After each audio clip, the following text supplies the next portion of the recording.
सत्यावन्दे शास्त्रज्ञां श्रीधये विद्यापीठविद्यावन्दे महामहिमसद्गुरुं स्वच्छसदानिकसंग्रहाणि भवन्तु।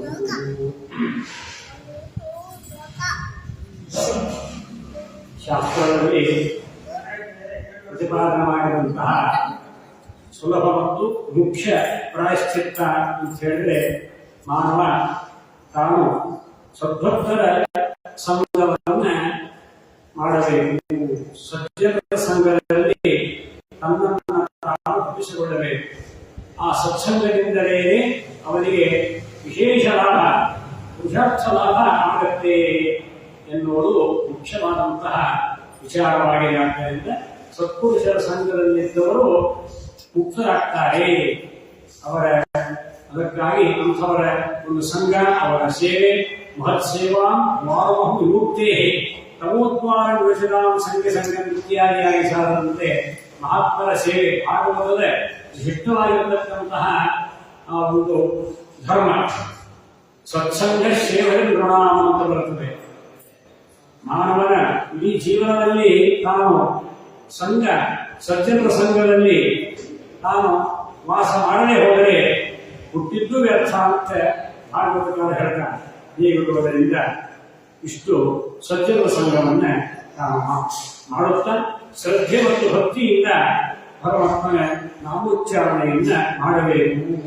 ಅಚ್ಯುತಾನಂದ ಗೋವಿಂದ ನಾಮೋಚ್ಚಾರಣ ಹೇಷಯಾತ್ ನಶ್ಯಂತಿ ಸಕಲಾರೋಗಾಃ ಸತ್ಯಂ ಸತ್ಯಂ ವದಾಮ್ಯಹಂ ಅಂತ ಅಚ್ಯುತ ಅನಂತ ಗೋವಿಂದ ಅಂತ ಇದು ನಾಮೋಚ್ಚಾರಣ.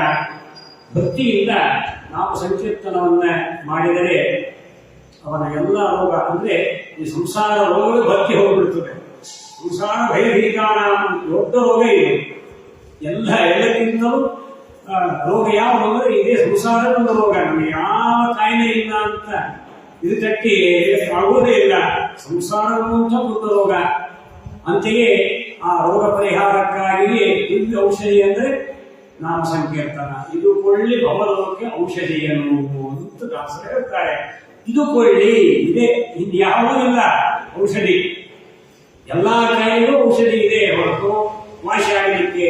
ಆದರೆ ಇಂಥ ಸಂಸಾರವೆಂಬ ಆ ರೋಗ ಪರಿಹಾರವಾಗಬೇಕಾದರೆ ಭಗವನ್ನಾಮ ಸಂಕೀರ್ತನ ನಾಮೋಚ್ಚಾರಣ ಭೇಷಜ ಒಂದೇ.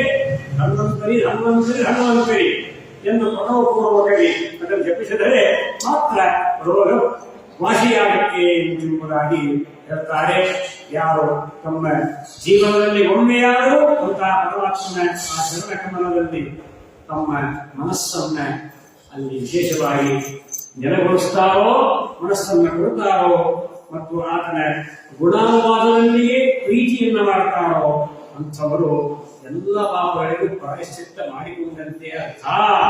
ಅಂಥವರನ್ನ ಯಮನಾಗಲಿ, ಯಮನ ದೂತರಾಗಲಿ, ಅವರ ಪಾಶಗಳಾಗಲಿ, ನರಕಗಳು ಯಾವುದೂ ಹತ್ತಕ್ಕೆ ಸುಡುವುದಿಲ್ಲ ಅನ್ನಲಿಕ್ಕೆ ನಾರಾಯಣನಂತಹ ನಾಮ ಸಂಕೀರ್ತನ ಅಷ್ಟು ವಿಶಿಷ್ಟವಾದಂತಹ ಎಲ್ಲ ನರಕಾದಿ ಎಲ್ಲ ಅನರ್ಥಗಳನ್ನ ಪೂರ್ಣವಾಗಿ ತಪ್ಪಿಸಲಿಕ್ಕೆ ಸಾಧ್ಯವಾಗುತ್ತೆ.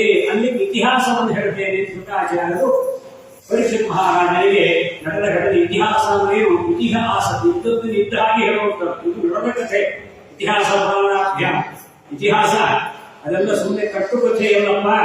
ಇಂತಹ ನಾರಾಯಣನ ಆ ನಾಮ ಸಂಕೀರ್ತನದಿಂದ ಎಂತಿಂತ ಪರಮ ಲಾಭವಾಗುತ್ತೆ ಎನ್ನುವುದನ್ನ ಇದಕ್ಕೆ ಒಂದು ವಿಶಿಷ್ಟವಾದಂತಹ ದೃಷ್ಟಾಂತ ಅಜಾಮಿಳದ ಉಪಾಖ್ಯಾನ.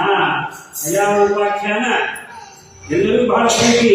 ಯಾಕಂದ್ರೆ ಕೊನೇ ಕ್ಷಣದಲ್ಲಿ ಆಯುಷ್ಯವರೆಗೂ ಪೂರ್ಣ ಪಾಪ ಮಾಡಿ ಅಂತಕಾಲ ನಾರಾಯಣ ಅಂದ್ರೆ ಸಾಕು ಮೋಕ್ಷ ಆಗಿಬಿಡ್ತದೆ ಅಂತ ಅಷ್ಟು ಪ್ರೀತಿ ಅದಕ್ಕೆ ನಾರಾಯಣ ನಾಮದಲ್ಲಿ. ಅದಕ್ಕಾಗಿ ಈ ಕಥೆಗೆ ಬಹಳ ಪ್ರೀತಿ. ಅದು ಅಷ್ಟು ಸರ್ವಸಾಧ್ಯವಲ್ಲಪ್ಪ. ಅದು ಅಂತ್ಯಕಾಲದಲ್ಲಿ ಭಗವಂತನ ಸ್ಮರಣೆ ಬರಬೇಕಾದರೆ ಸಂತತಂ ಚಿಂತೆಯುವಂತ ಅಂತ್ಯಕಾಲ ವಿಶೇಷತಃ ಸಂತತಂ ನಿರಂತರ ಚಿಂತನೆ ಇದ್ದರೇನೆ ಅಂತ್ಯಕಾಲದಲ್ಲಿ ಭಗವಂತನ ಸ್ಮರಣೆ ಬರ್ತದೆ. ಅಭ್ಯಾಸ, ನಾಲಿಗೆ ಏನು ಅಭ್ಯಾಸ ಮಾಡ್ಕೊಂಡಿರ್ತೀವಿ ಅದೇ ನಡೀತಾ ಇರ್ತದೆ ನಾಲಿಗೆ, ಹೌದಲ್ಲ? ಅದಕ್ಕಾಗಿ ಎಲ್ಲದಕ್ಕೂ ಅಭ್ಯಾಸ ಮಾಡಿಸ್ಬೇಕು, ಪ್ರತಿಯೊಂದಕ್ಕೂ ಅಭ್ಯಾಸ ಮಾಡಬೇಕು. ಅಭ್ಯಾಸ ಪ್ರಯತ್ನ ನಿರಂತರವಾಗಿ ಅದನ್ನ ಯಾವಾಗಲೂ ಅವಲೋಕನ ಮಾಡ್ತಾ ಇವೆ. ಚಿಂತನ ಮಂಥನ ನಡೆದಾಗಲೇನೆ ನಮಗೆ ವಿಶಿಷ್ಟವಾದಂತಹ ಜ್ಞಾನವಾಗತ್ತೆ. ಅದಕ್ಕಾಗಿ ಈ ಅಜಾಮಿಳನ ಇವರ ಕಥೆಯಿಂದ ಅವನು ನಿರಂತರ ಚಿಂತನೆ ಮಾಡಿದ್ದ. ಪೂರ್ವಜನ್ಮದ ಒಂದು ಸಂಸ್ಕಾರದ ಪ್ರಭಾವದಿಂದ ಅವನಿಗೆ ಆ ಸ್ಮರಣೆ ಬಂತಾದ್ದು. ಎಲ್ಲರಿಗೂ ಅದು ಸುಲಭ ಸಾಧ್ಯವಲ್ಲ ಅಂತ ಹೇಳ್ತಾ ಇದ್ದಾರೆ. ಹೀಗೆ ಈ ಅಜಾಮಿಳ ಇದು ಪ್ರಾಚೀನ ಇತಿಹಾಸ. ಕಾನ್ಯಕುಬ್ಜ, ಆ ಕಾನ್ಯಕುಬ್ಜದಲ್ಲಿ ಆ ಒಂದು ದೇಶದಲ್ಲಿ ಇವರು ದ್ವಿಜೋತ್ತಮನಾಗಿರ್ತಕ್ಕ ಸದಾಚಾರಕ್ಕಾಗಿರ್ತಕ್ಕಂತಹ ಬ್ರಾಹ್ಮಣ, ಒಳ್ಳೆಯ ವಿದ್ವಾಂಸ, ಮಹಾಪಂಡಿತ, ತತ್ವಜ್ಞಾನಿ, ಅಗ್ನಿಹೋತ್ರ ಮನೆಯಲ್ಲಿ ನಡೀತಾ ಇತ್ತು. ಸದಾಚಾರಿಷ್ಠನಾಗಿ ವೇದ ವೇದಾಂತ ತತ್ವಜ್ಞನಾಗಿರ್ತಕ್ಕಂತಹ ಈ ಬ್ರಾಹ್ಮಣ ದಾಸೀಪತಿ. ಅವನು ಏನೋ ಒಂದು ಪ್ರಾರಬ್ಧ ಕರ್ಮ ವಶಾತ್ ದಾಸಿ ಸಂಘವನ್ನ ಮಾಡಿದ. ತಂದೆಯ ಆಜ್ಞೆಯಂತೆ ಅವನಿಗೆ ಮದುವೆ ಆಗಿತ್ತು, ಮಕ್ಕಳಿದ್ರು, ಅಗ್ನಿಹೋತ್ರ, ಒಳ್ಳೆ ಸದಾಚಾರ ನಿಷ್ಠ, ವಿಶೇಷವಾಗಿ ನಿರಂತರ ವೇದಾಧ್ಯಯನ ಮಾಡುವಂತಹ ಇವರು ಮಹಾಸಬ್ರಾಹ್ಮಣ. ಇಂತಹ ಮಹಾಪಂಡಿತ, ಮಹಾತತ್ವಜ್ಞಾನಿಯಾಗಿದ್ದರೂ ಕೂಡ ತಂದೆಯ ಆಜ್ಞೆಯಂತೆ ಹೂವು ಹಣ್ಣು ಸಮಿತಿಗಳು ಬರಬೇಕು ಅಂತ ಕಾಡಿಗೆ ಹೋದಾಗ ದಾರಿಯಲ್ಲಿಗೆ ಒಬ್ಬ ಕಾಮಿ ಪುರುಷ ಮತ್ತು ಹಾಗೆ ಕಾಮುಗಳಾಗಿರುವಂತಹ ಒಬ್ಬ ವೇಶ್ಯೆ, ದಾಸಿ ಇಬ್ಬರು ಪಾನಮತ್ತರಾಗಿದ್ದಾರೆ. ಆಡ್ತಾರೆ, ಕುಣಿತಾರೆ, ನರ್ತನ ಮಾಡ್ತಾರೆ. ಎಲ್ಲ ಏನು ಮಾಡಬಾರ್ದೆಲ್ಲ ಅಲ್ಲಿ ಅದನ್ನ ಅವನು ನೋಡ್ತಾನೆ. ನೋಡಿದ ಕೂಡಲೇ ಅವನ ಮನಸ್ಸು ಪೂರ್ಣವಾಗಿ ವಿಚಲಿತವಾಗಿ ಬರ್ತದೆ. ಈ ರೀತಿ ಆದ ಕೂಡಲೇನೆ ಅವನು ಅಂತಹ ಆ ಒಂದು ಕಾಮನ ಬಾಧೆಗೆ ಒಳಗಾಗಿ ತಾನು ಕೂಡ ದಾಸಿಯ ಸಂಘವನ್ನ ಮಾಡಿಬಿಟ್ಟ. ತನ್ನ ತನವನ್ನೇ ಮರೆತು ಬಿಟ್ಟ. ತಾನೆಷ್ಟು ಸದಾಚಾರ ಇಷ್ಟ, ಎಂಥ ತತ್ವಜ್ಞಾನಿ, ಎಲ್ಲ ಮೂಲೆಗುಂಪು ಆಗೋಯ್ತು. ಹೀಗಾಗಿ ಅಗ್ನಿಹೋತ್ರ, ಎಲ್ಲ ವಿಧವಾಗಿರ್ತಕ್ಕಂತಹ ಪಂಚಮಹಾಯಜ್ಞಗಳು ಎಲ್ಲವನ್ನು ತೊರೆದು ಬಿಟ್ಟ. ಹೀಗಾಗಿ ಆ ಒಂದು ಅವಳ ಓದೈಕೆಗಾಗಿ ಆ ದಾಸಿಯನ್ನ ನಿರಂತರ ಆ ದಾಸಿಯನ್ನ ಕುಟುಂಬದವರನ್ನೆಲ್ಲ ಪಾಲನೆ ಪೋಷಣೆ ಮಾಡಬೇಕಲ್ಲ. ಪಿತ್ರಾರ್ಧದ ಆಸ್ತಿಯನ್ನೆಲ್ಲ ಸುರಿದು ಬಿಟ್ಟ. ಇಷ್ಟು ಸಾಕಾಗದೆ ಆ ಸುಲಿಗೆ, ಕೊಲೆ, ಕಳ್ಳತನ, ಮದ್ಯಪಾನ, ಸುರಾಪಾನ ಮಾಡಬಾರದೆಲ್ಲ ಆರಂಭವಾಯಿತು. ಒಂದರಂತೆ ಒಂದು ಸೋಲಾರೆ ಅದರ ಮೇಲೆ ಎಲ್ಲ ಆರಂಭ ಆಗಿಬಿಡುತ್ತದೆ. ಹೀಗಾಗಿ ಯಾವ ಮಾತನ್ನು ಕೇಳ್ತಾ ಇಲ್ಲ. ವೃದ್ಧ ಮಾತಾಪಿತೆಗಳು ಅದೇ ಹರಿಯದೆ ಒಂದು ಪತಿವ್ರತ ಸಾಧ್ವಿ ಅಂತಹ ಸ್ತ್ರೀ, ನನ್ನ ಹೆಂಡತಿ, ಅವಳನ್ನು ಪರಿತ್ಯಾಗ ಮಾಡಿದ. ಹೇಳ್ತಾರೆ, ಪತಿವ್ರತ ಸ್ತ್ರೀಯನ್ನು ಪರಿತ್ಯಾಗ ಮಾಡಿದವನು ಎಂದೆಂದಿಗೂ ಉದ್ಧಾರ ಆಗುವುದಿಲ್ಲ ಅಂತಿದೆ. ಅಂಥವಂತ ಪತಿವ್ರತ ಸ್ತ್ರೀಯನ್ನು ಪರಿತ್ಯಾಗ ಮಾಡಿದ, ವೃದ್ಧ ಮಾತಾಪಿತೆಗಳನ್ನು ಪರಿತ್ಯಾಗ ಮಾಡಿದ, ಮುಖ್ಯವಾಗಿ ಧರ್ಮವನ್ನೂ ತ್ಯಾಗ ಮಾಡಿದ. ಇಷ್ಟು ಕಾಮುಕನಾಗಿ ಈ ರೀತಿಯಾಗಿ ಸಂಸರ್ಗ ದೂಷಿತ ಒಂದೇ ಮಾತು ಹೇಳಿಬಿಟ್ಟು ಹೀಗೆ ಇಂದ್ರಿಯ ಚಾಪಲ್ಯ, ಇಂದ್ರಿಯ ನಿಗ್ರಹ ಮಾಡಿಕೊಳ್ಳಬೇಕಾದ್ದು ಅವರ ಕರ್ತವ್ಯ. ಎಲ್ಲ ಗೊತ್ತಿದೆ, ಗೊತ್ತಿದ್ದರೂ ಇದು ತಿಳಿದು ಪಾಪ ಮಾಡ್ತಾರೆ. ತಿಳಿಯದೇ ಪಾಪ ಮಾಡುವುದು ಒಂದು, ಇದು ತಿಳಿದು ಪಾಪ ಮಾಡಿದ್ದೀವಿ ಮಹಾ ಅತ್ಯಂತ ಅನರ್ಥಕಾರಿ ಹೇಳ್ತಾ ಇದ್ದಾರೆ. ಈ ರೀತಿಯಾಗಿ ದಾರಿ ಎಲ್ಲರನ್ನು ಕೂಡ ಹೀಗೆ ಸುಲಿಗೆ ಮಾಡಿ ತಾನು ಕುಟುಂಬ ಅಶುಚಿ, ಅತ್ಯಂತ ಅಶುಚಿ ಆಗಿಬಿಟ್ಟಿದ್ದಾನೆ. ಆನಂತರ ಯಾಕಂದ್ರೆ ಎಲ್ಲ ಮಾಡಬಾರ್ದೆಲ್ಲ ಅದನ್ನ ಮಾಡ್ತಾ ಇದ್ರೆ, ಯಾವ ತಿನ್ನಬಾರ್ದು ತಿನ್ನೋಣ, ಯಾವ್ದು ಕುಡಿಯೋಣ, ಇನ್ನೇನಾಗ್ಬಿಟ್ಟು ಹೇಳ್ರಿ. ಎಲ್ಲ ಈ ರೀತಿಯಾಗಿ ಮಹಾಭಕ್ತನಾಗಿಬಿಟ್ಟಿದ್ದಾನೆ, ಚಾಂದನಾಗಿದ್ದಾನೆ. ಹೀಗೆಯೇ ತಾನು ಕಾಲ ಕಳೆಯುತ್ತಾ ಮಕ್ಕಳನ್ನು ಪಡೆದ. ಕೊನೇ ಮಗನಿಗೆ ನಾರಾಯಣ ಅಂತ ಹೆಸರಿಟ್ಟ. ಕೊನೆಯ ಮಗನಿಗೆ ನಾಮಕರಣ ಮಾಡಿದ್ದ. ಅವನಿಗೆ ಕಾಲಕ್ಕೆ ಮಹಾರಾಜ ನೋಡಪ್ಪ ಪರೀಕ್ಷಿತ, ಅವನಿಗೆ ಹೀಗೆಯೇ ಕಾಲ ಕಳೆದಾಗ 88,000 ವರ್ಷ ಆಯ್ತಂತವನಿಗೆ. ಅಷ್ಟಾಶೀತಿ ಆಯುಷಃ, ಅಷ್ಟು ಈ ರೀತಿಯಾಗಿ 88 ಅಂತಹ ಅಷ್ಟು ವರ್ಷ ಅವನಿಗೆ ವಯಸ್ಸಾಯಿತು. ಆ ನಂತರ ಅದರಲ್ಲಿ ಆ 10 ಮಕ್ಕಳಲ್ಲಿ ಕೊನೆಯ ಮಗ ನಾರಾಯಣನಲ್ಲಿ ಹೆಚ್ಚು ಆಕರ್ಷಣೆ, ಆ ಮುತ್ತು ತಂದರ ಮೇಲೆ ಹೆಚ್ಚು ಪ್ರೀತಿ, ಅದರ ಒಟ್ಟಿಗೆ ಆಟವಾಡುವುದು, ಅದರ ಆಟ ನೋಡುವುದು, ಎಲ್ಲ ನುಡಿಯನ್ನ ಕೇಳಿ ಸಂತೋಷ ಪಡುವುದು, ಆನಂದ ಪಡುವುದು. ಆ ಮಗುವಿನೊಂದಿಗೆ ನಾವು ಅದಕ್ಕೆ ಊಟ ಮಾಡಿಸುವುದು, ದಾನ ಮಾಡುವುದು, ಪಾಲನೆ ಮಾಡುವುದು, ಏನ್ ಹೇಳ್ತಾರಲ್ಲ, ಎಲ್ಲರಿಗೂ ಆ ಮಗುವಿಂದ ಒಂದು ಕ್ಷಣ ಇರ್ತಾ ಇರಲಿಲ್ಲ. ಆ ಮಗು ಸಹ ಅಪ್ಪ ಮಕ್ಕಳನ್ನು ಬಿಟ್ಟು ಇರ್ತಾನೆ. ತಂದೆ ಅಷ್ಟು ಅಚ್ಚುಮೆಚ್ಚು ಅಂತ ಕೊನೆಯ ಮಗನ ಮೇಲೆ ಅಷ್ಟು ಇದಾಗಿ ಪ್ರಕಾರವಾಗಿ ಬಾಲಕ ಸ್ನೇಹ ಯಂತ್ರಿತ ಅಂತ ಹೇಳ್ತಾರೆ. ಅಷ್ಟು ಸ್ನೇಹ ಆ ರೀತಿಯಾಗಿ ಆ ಮಗುವಿಗೂ ತಂದೆಗೂ ಅಷ್ಟು ಅಟ್ಯಾಚ್ಮೆಂಟ್ ಇತ್ತು ಅಂತ ಹೇಳ್ತಾ ಇದ್ದಾರೆ. ಈ ರೀತಿಯಾಗಿ ಭಕ್ತರ ದೇಹ ಅರ್ಪದೆ ಕರಭಾಷಣಿ ಅದನ್ನು ನೋಡಿಕೊಂಡು ಆ ಮಗುವಿನ ಆಟ ಪಾಠಗಳನ್ನು ನೋಡಿ ಅದರಲ್ಲೇ ಕಾಲ ಕಳೀತಾ ಇದ್ದ. ಇಷ್ಟು ಕಾಲ ಕಳೀತಾ ಇರುವಾಗ ಅಂತಹ ಮೂರ್ಖ ತನಗೆ ಅಂತ್ಯಕಾಲ ಬಂತು ಅಂತೆಂಬುದು ಅವನಿಗೆ ತಿಳಿಯೇ ಇರುವಂತೆ. ಸಾವು ಸಮೀಪಿಸಿದೆ, ಅಂತ್ಯಕಾಲ ಬರ್ತಾ ಇದೆ, ಮೃತ್ಯುಂ ಅಂತಕಂ ಉಪಾಗತಂ ಅಂತ ಇದೆ. ಆದ್ದರಿಂದ ಇಷ್ಟು ಅಂತಕಾಲ ಬಂದು ಇನ್ನಾದರೂ ನಾವು ಒಳ್ಳೆ ಹಾಗೆ ಹಿಡಿಯಬೇಕು, ದೇವರ ಸ್ಮರಣೆ ಮಾಡಬೇಕು, ಸಾಧನ ಮಾಡಬೇಕು ಎಂದು ತಲೆಗೆ ಹೊಳೆಯಲೇ ಇಲ್ಲ. ಅಷ್ಟು ಈ ರೀತಿಯಾಗಿ ಸಹರ್ಷ ಕರ್ಮ ಹೊಂದಿದ್ದು. ಇದಾದ ಕೂಡಲೇ ಮೃತ್ಯುಕಾಲ ಎಲ್ಲ ಸಮೀಪಿಸಿದಾಗ ನನಗೆ ಸಂದರ್ಭದಲ್ಲಿ 3 ಈ ಪಾಶಧಾರಿರ್ತಕ್ಕಂತಹ ಯಮದೂತರನ್ನ, ವಕ್ರಾನ್ನ, ಮಹಾಭಯಂಕರರಾಗಿರ್ತಕ್ಕಂತಹ ಕರ್ಕಶಾನ್ನ ಎಲ್ಲ ಕಟಕಟ ಎಲ್ಲ ಹಲ್ಲು ಕಡಿತಾ ಇದ್ದಾರೆ. ಮಹಾಘೋರ ಅತ್ಯಂತ ಘೋರಾಗಿರ್ತಕ್ಕಂತಹ ಪರ್ವತಾಕಾರವಾಗಿರ್ತಕ್ಕಂತಹ ಆ ಯಮಧರ್ಮರಾಜನ ದೂತರು ಯಮನಂತೆ ಅವರು ಕೂಡ ಏನು ಸಾಧಾರಣವಲ್ಲ. ಅಂತಹ ಯಮನ ದೂತರು ಅಲ್ಲಿ ಪಾಶ ಹಾಕಿ ಅವರನ್ನು ಎಳೆದು ಬರ್ತಾ ಇದ್ದಾರೆ. ಅದರಿಂದ ಭಯದಿಂದ ತಾನು ನಡುಗಿದ ಕಂಪಿತನಾಗಿ ಅಲ್ಲಿ ಬಾಲಪ್ಪಯ್ಯ ಮಗನನ್ನ ನಾರಾಯಣ ಅಂತ ಅವನು ಕೂಗ್ತಾ ಇದ್ದಾನೆ. ಸದಾಕಾಲ ಆ ಮಗು ಹತ್ತಿರ ಇರಬೇಕು ನೋಡ್ರಿ. ಹೀಗಾಗಿ ನಾರಾಯಣ ನಾರಾಯಣ ಅಂತ ಕೂಗ್ತಾ ಇರುವಾಗಲೇ ಸಂದರ್ಭದಲ್ಲಿ ಅಂತಹ ಆ ವಕ್ರಗುಂಡರಾಗಿರ್ತಕ್ಕಂತಹ ಆ ಎಲ್ಲ ಯಮದೂತರು ಅವನನ್ನು ಭಾಷೆ ಹಾಕಿ ಎಳಿತಾ ಇದ್ದಾರೆ. ನಾರಾಯಣ ಅಂತ ಕೂಗಿದ್ದಕ್ಕೆ ಹೆದರಬೇಡ, ನಾವಿದ್ದೇವೆ ಅಂತೇಳಿ ವಿಷ್ಣುದೂತರು ಬಂದು ಭಾಷೆಯಿಂದ ಬಿಡಿಸಬೇಕು. ಭಾಷೆ ಎಷ್ಟು ಆಶ್ಚರ್ಯ! ನಾರಾಯಣ ತಂದದ್ದಕ್ಕೇನೆ ಭಾಷೆಯಿಂದ ಬಿಡಿಸ್ಬಿಟ್ಟು ಏನು ಆಶ್ಚರ್ಯ! ಇದು ಇಂತಹ ಮಹಾಪಾಪಿಷ್ಠ, ಇಂತಹ ದುರಾಚಾರಿ ಇಷ್ಟಿದ್ದರೂ ಕೂಡ ಅವನು ಕೇವಲ ಮಾನವತನ ಮಾಡಿದ್ದಾನೆ ಅಂದ ಬಳಿಕ ಅವರನ್ನ ಕೇವಲ ನಾರಾಯಣ ಅಂತ ತನ್ನ ಮಗನನ್ನು ಕರೆದದ್ದಕ್ಕೆ ಇವರು ಬಂದು ಬಿಡಿಸಬೇಕೆ? ಈ ಮಗು ರಕ್ಷಣೆ ಮಾಡುತ್ತೆ ಪಾಶದಿಂದ. ನಾರಾಯಣನ್ನ ತನ್ನ ಮಗನನ್ನು ಕರೆದಿದ್ದಾನೆ, ಆ ಮಗು ರಕ್ಷಣೆ ಮಾಡ್ತೇನಪ್ಪ, ಏನಿದು? ಇಂಥ ಒಂದು ಪ್ರಶ್ನೆ ಬಂದೇ ಬರುತ್ತದೆ. ಈ ರೀತಿಯಾಗಿರುವಾಗ ಈ ವಿಷ್ಣುದೂತರು ಬಂದಿದ್ದಾರೆ, ಪಾಶದಿಂದ ಅವನು ಬಿಡಿಸಿದ್ದಾರಂತೂ ಅದು ಸತ್ಯ.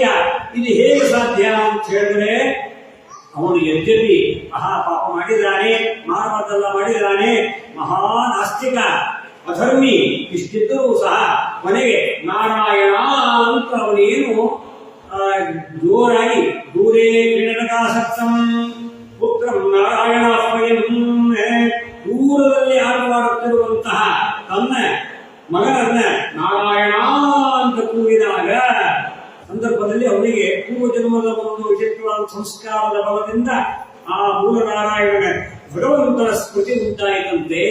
ನೋಡಿ, ಅವನು ಪೂರ್ವ ಜನ್ಮದಲ್ಲಿ ಮಹಾಭಕ್ತನಾಗಿದ್ದ ಅಂತ ಅರ್ಥ.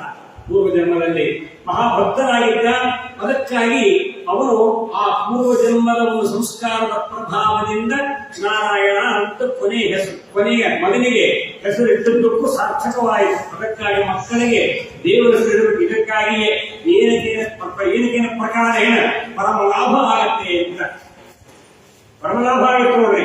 ಹೀಗಾಗಿ ಅವರಿಗೆ ನೋಡ್ರಿ, ಅವ್ರ ಪೂರ್ವ ಜನ್ಮದ ವಿಶೇಷವಾದಂತಹ ಸಂಸ್ಕಾರದ ಪ್ರಭಾವದಿಂದ ಅವನು ಈ ರೀತಿಯಾಗಿ ಅವನಿಗೆ ಪರಮ ಲಾಭವಾಯಿತು.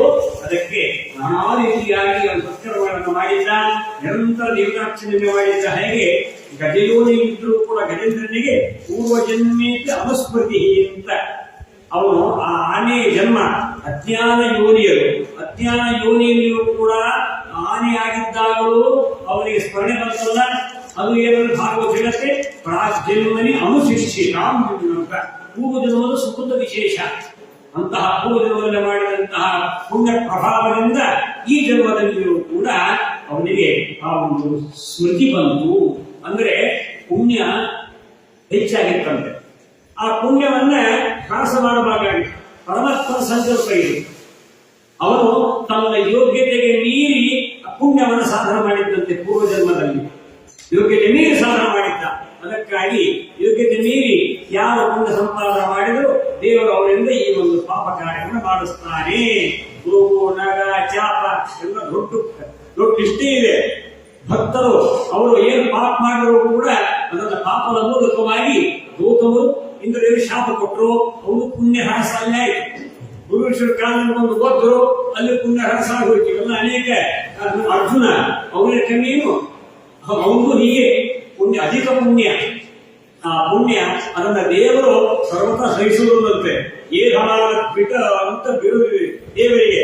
ಏಹಮಾನ ಬಿಡುವೆಯಸ ರಾಜ ತೋರಿಸುವಿಯತೆ ಅಂತ ವೇದ ಪ್ರಸಿದ್ಧವಾದ್ದರಿಂದ ಪರಮಾತ್ಮ ಪಾಪಕರ್ಮ ಎಷ್ಟು ಅದನ್ನು ಸಹಿಸುವುದನ್ನು ಬಿಡ್ರಿ, ಪುಣ್ಯವನ್ನು ಕೂಡ ಯೋಗ್ಯತೆ ಮೀರಿ ಮಾಡಿದರೆ ಅದನ್ನು ಪರಮಾತ್ಮ ಸಹಿಸುವುದಿಲ್ಲ. ಇದು ಯೋಗ್ಯತೆ ಅಷ್ಟು ಪಾತ್ರ ಎಷ್ಟಿದೆ ಅಷ್ಟೇ ತುಂಬುತ್ತೆ ನೋಡ್ರಿ. ನೀರು ಎಷ್ಟು ಅದರಿಗೆ ಹಿಡಿಯಕ್ಕೆ ಅಷ್ಟೇ ತುಂಬ, ಇಲ್ಲ ಬೇಕಿದ್ದರೆ ಸರಿಬಿಡುತ್ತೆ. ಹಾಗೆ ನಮ್ಮ ಯೋಗ್ಯತೆ ಎಷ್ಟು ಅಷ್ಟೇ ಮಾಡಬೇಕು ಅಂತ ದೇವರ ಸಂಕಲ್ಪ ಇದೆ. ಆದ್ದರಿಂದ ಸತ್ಯ ಸಂಕಲ್ಪನಾಗಿರುವಂತಹ ಪರಮಾತ್ಮ ಅನ್ಯಥಾ ಏನು ಮಾಡುವುದಿಲ್ಲ. ಆದ್ದರಿಂದ ಅದಕ್ಕೆ ಆ ಸಂಕಲ್ಪಕ್ಕೆ ವಿರುದ್ಧವಾಗಿ ಯಾರು ವರ್ತಿಸದೆ ದೇವರು ಈ ರೀತಿಯಾಗಿ ಅದನ್ನ ಕಳೆದು ಬಿಡ್ತಾನೆ. ಅದಕ್ಕೆ ಇದೇ ಸಾಕ್ಷಿ. ಅಜಾಮಿಳ ಪೂರ್ವ ಜನ್ಮದಲ್ಲಿ ವಿಶೇಷ ಪುಣ್ಯ ಲಾಭ, ಪುಣ್ಯವನ್ನು ಮಾಡಿದ್ದ. ಆ ಪುಣ್ಯವನ್ನು ಈ ಜನ್ಮದಲ್ಲಿ ಅವನಿಂದ ಅಪರಾಧವನ್ನ ಪಾಪಕರ್ಮವನ್ನು ಮಾಡಿಸಿದ. ಆ ಪಾಪಕಾರ ಎಂಥದ್ದು ಮಾಡಬಾರ್ದೆಲ್ಲ ಮಾಡಿಸಿಬಿಟ್ಟ. ಆದರೆ ಅವನು ಎಂಥ ಪಾಪ ಮಾಡಿದರೂ ಕೂಡ ಒಂದಕ್ಕೂ ಪ್ರಾಯಶ್ಚಿತ್ತ ಮಾಡಿಕೊಳ್ಳೇ ಇಲ್ಲ. ಅವನು ತಿಳ್ಕೊಳ್ಬೇಕು, ತತ್ವಜ್ಞಾನಿ, ಅವನು ಧರ್ಮಶಾಸ್ತ್ರ ಎಲ್ಲ ಗೊತ್ತಿದ್ರು ಕೂಡ ಅವನು ಪ್ರಾಯಶ್ಚಿತ್ತ ಮಾಡಿಕೊಳ್ಳೇ ಇಲ್ಲ. ಅವನು ದೊಡ್ಡ ಘೋರ, ಇಂತಹ ಪಾಪ ಮಾಡಿಲ್ಲ ಇವರು ಅಜಾಮಿಳ.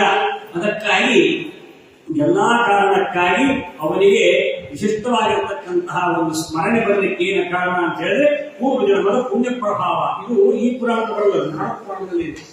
ನಾರದ ಪುರಾಣದಲ್ಲಿ ಈ ಕಥೆ ಇನ್ನೂ ಬರ್ತದಲ್ಲಿ ವಿಶ್ಲೇಷಣೆ ಮಾಡ್ತಾರೆ. ಆ ನಾರದ ಪುರಾಣದ ಆ ಒಂದು ಕಥೆಯನ್ನು ನಾವಿಲ್ಲಿ ಅದನ್ನ ಈ ಒಂದು ಸಂದರ್ಭಕ್ಕೆ ಬಂತು. ಆದ್ದರಿಂದ ಅದನ್ನು ನಾವಿಲ್ಲಿ ಅದನ್ನು ಸಂಗ್ರಹವಾಗಿ ಕ್ರೋಢೀಕರಿಸಿ ಅದರ ಅಭಿಪ್ರಾಯವನ್ನ ನಾವು ವಿಶೇಷವಾಗಿ ತಿಳಿದುಕೊಳ್ಳಬೇಕು. ಹೀಗೆ ಅವನಿಗೆ ನಾರಾಯಣ ಇಂತಹ ಪಾಪಿಷ್ಠನು ಅವನಿಗೆ ಕೊನೆಯ ಅಂತ್ಯಕಾಲದಲ್ಲಿ ಸುಲಭವಾಗಿ ಪರಮಾತ್ಮನ ನಾಮ ನಾಲಿಗೆಯಿಂದ ಬರುವುದೇ ಇಲ್ಲ. ಬಂತು ಅಂತಂದ್ರೆ ಅದು ಹಿಂದಿನ ಒಂದು ಸುಖದ ವಿಶೇಷ ಅಂತ, ಆ ಪುಣ್ಯಕ್ಕೆ ವಿಶೇಷ. ಈ ರೀತಿಯಾಗಿ ಆ ಪೂರ್ವಜನ್ಮದ ಆ ಸುಖದ ಫಲದಿಂದಲೇನೆ ಅವನಿಗೆ ವಿಶಿಷ್ಟವಾಗಿರತಕ್ಕಂತಹ ಸ್ಮರಣೆ ಬಂತು. ಅಂತೆಯೇ ಅವನು ಸರ್ವ ಪ್ರಾಯಶ್ಚಿತ್ತ ಮಾಡಿಕೊಂಡಂಗೆ ಆಯಿತು. ನಾರಾಯಣ ನಾಮದಿಂದಲೇನೆ ಅವನು ಅಂತ 4 ಅಕ್ಷರಗಳು ನಾರಾಯಣ ಅಂತ. ಹರಿಹೀಗೆ ಅಕ್ಷರದ್ವಯಂ ಅಂತ 2, ನಾರಾಯಣ 4 ಅಕ್ಷರ. ಪಾಪ ಪರಿಹಾರಕ್ಕೆ ಹರಿ ಅಂತ ಹೇಳಿದ್ರೆ ಹರಿ ಹರಿ ಪಾಪಾಣಿ, ಹರಿ ಹರಿ ಹರಿ ಎನ್ನುವ ಹರಿ ಎನ್ನುವ ಪ್ರಾಣಿ, ಹರಿ ಎನ್ನದಿದ್ದರೆ ನರ ಹರಿಯಾಣಿ ದಾಸ ಹೇಳ್ತಾರಲ್ಲ.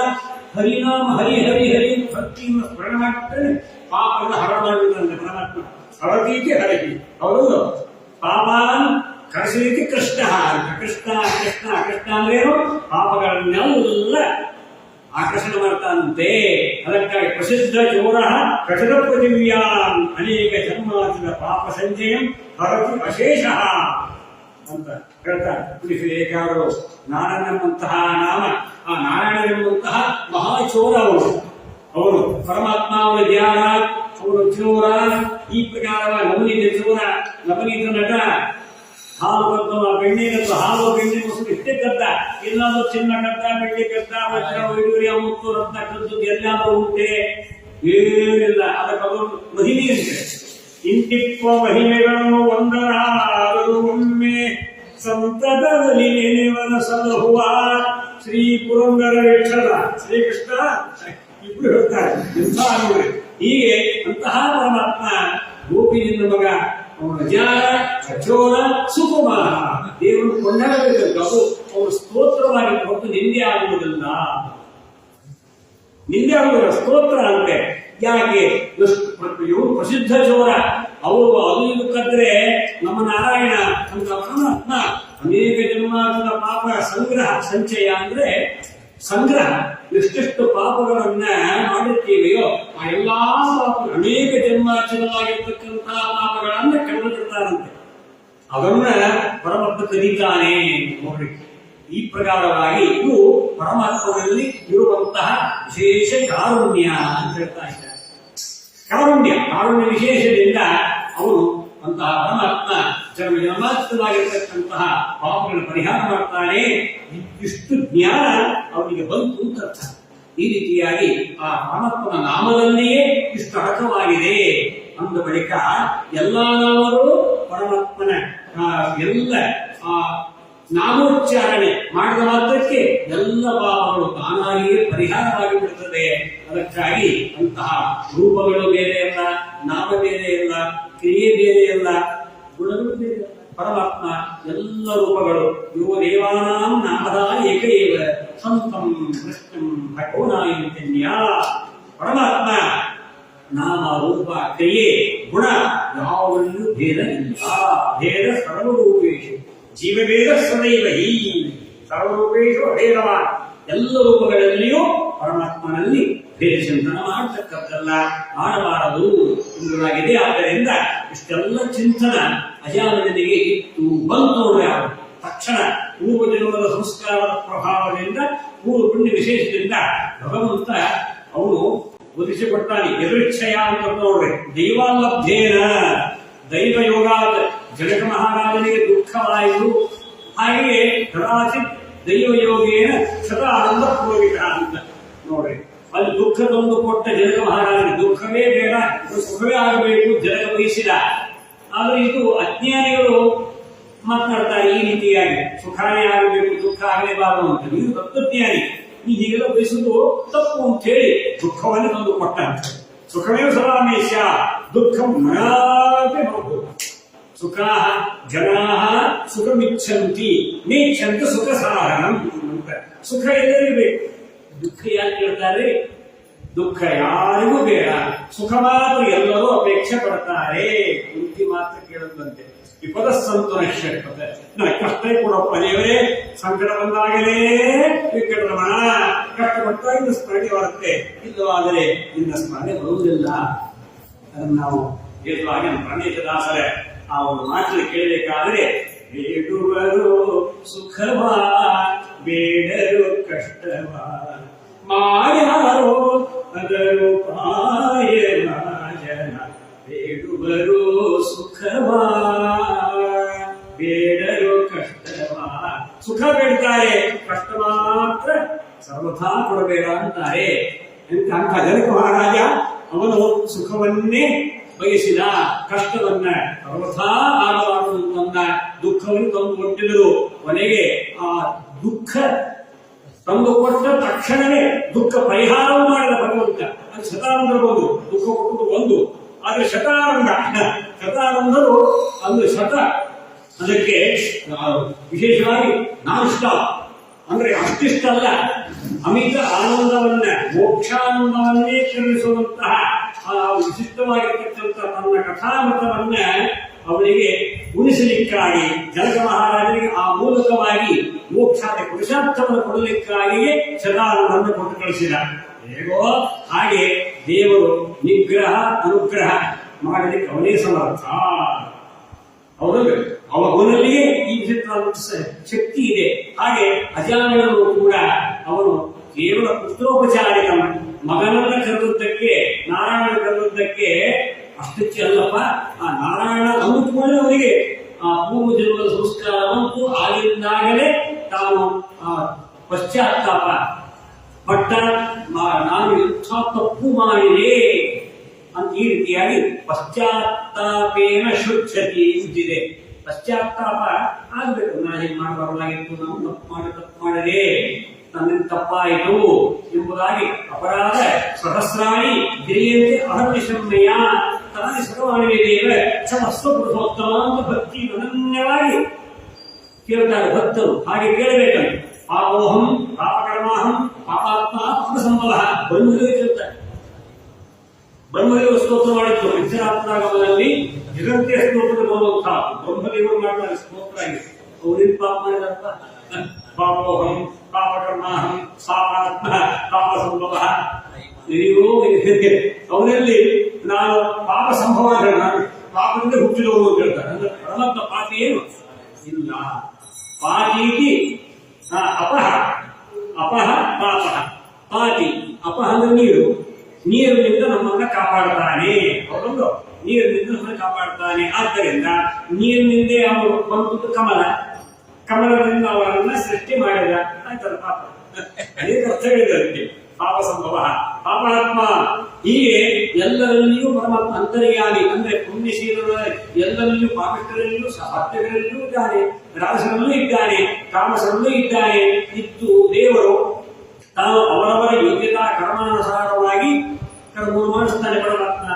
ಪಾಪ ಸಂಭವ ಚೋಳರಾಜನಿಗೆ ಶಾಪ ಗುಣವಾಗಲು ಹೇಳ್ತಾನಂತೆ, ನೋಡಪ್ಪ ನನಗೇನು ಗೊತ್ತಾಗಲಿಲ್ಲ, ನಾನೇ ಅಜ್ಞಾನದಿಂದ ನನಗೇನು ಹಿಂದೂ ಮುಂದೆ ಅವಿಚಾರ್ಯ, ನಾನೇ ಮಹಾಪಾಪಿಷ್ಠ, ಪಾಪಿಷ್ಠೋಹಂ, ಹಾಗೆ ದುರಾಚಾರಿ ನಾನು, ಈ ಅವಿಚಾರ್ಯ ಉತ್ತಮ, ನಾನು ವ್ಯರ್ಥವಾಗಿ ಶಾಪ ಕೊಟ್ಬಿಟ್ಟೆ, ನಾನೇ ಪಾಪಿಷ್ಠ, ನಾನೇ ದುರಾಚಾರಿ.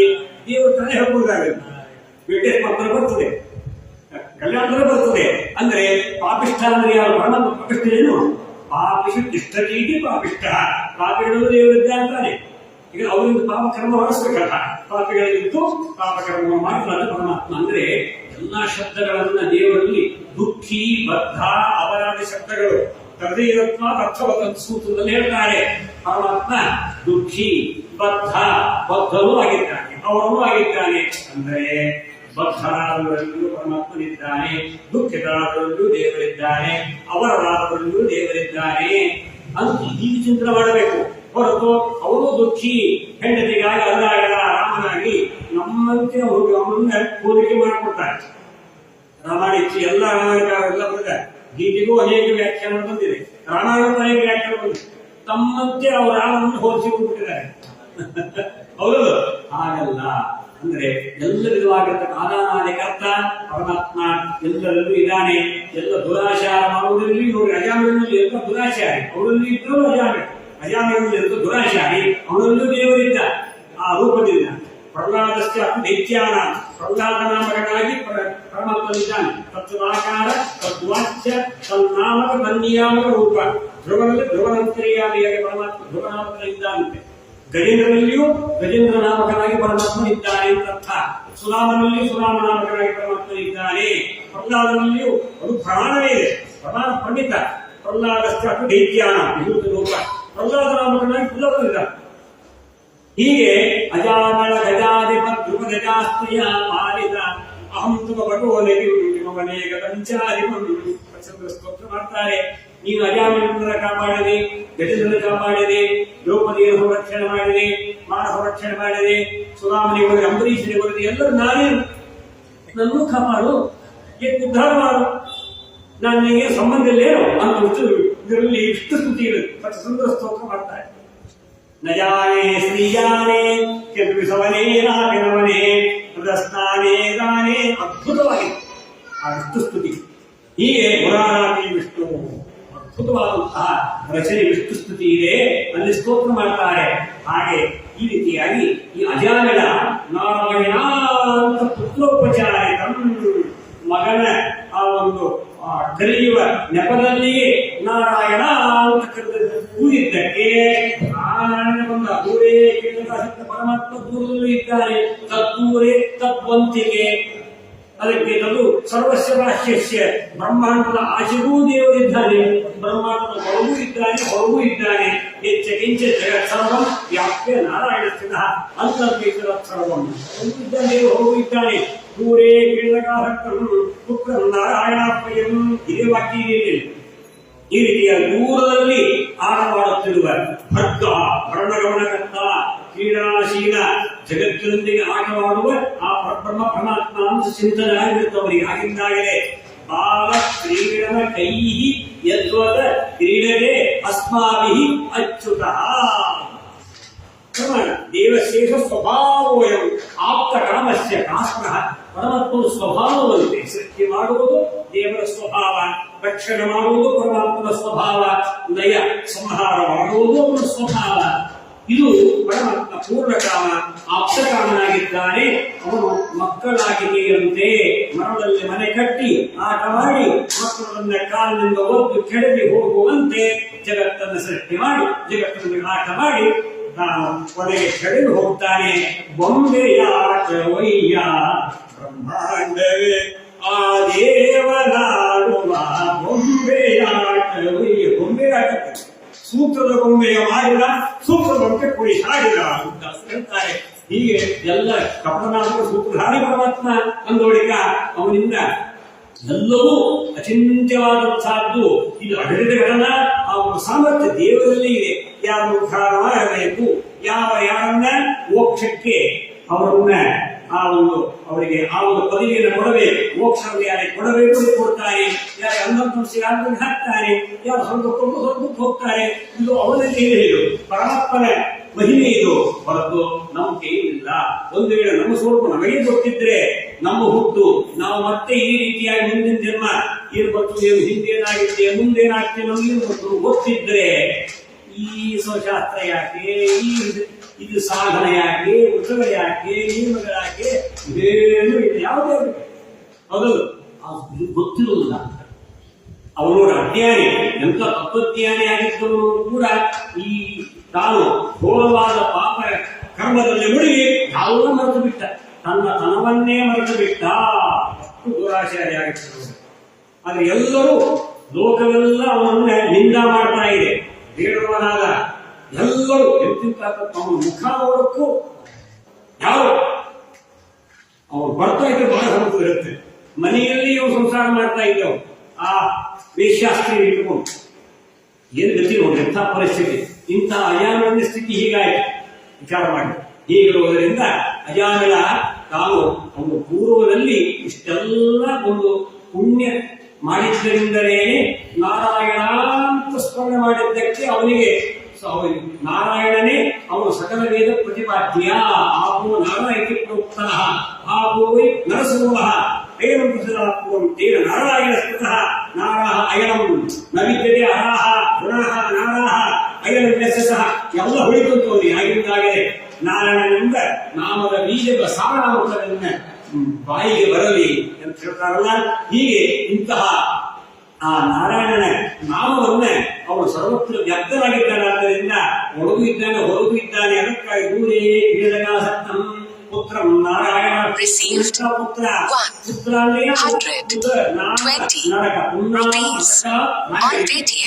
ಹೃದಯಂಬ ನರಕದಿಂದ ಯಾರು ನಮ್ಮನ್ನು ರಕ್ಷಣೆ ಮಾಡ್ತಾರೋ ಅವರೇ ಪುತ್ರರು ಅಂತರ್ಥ.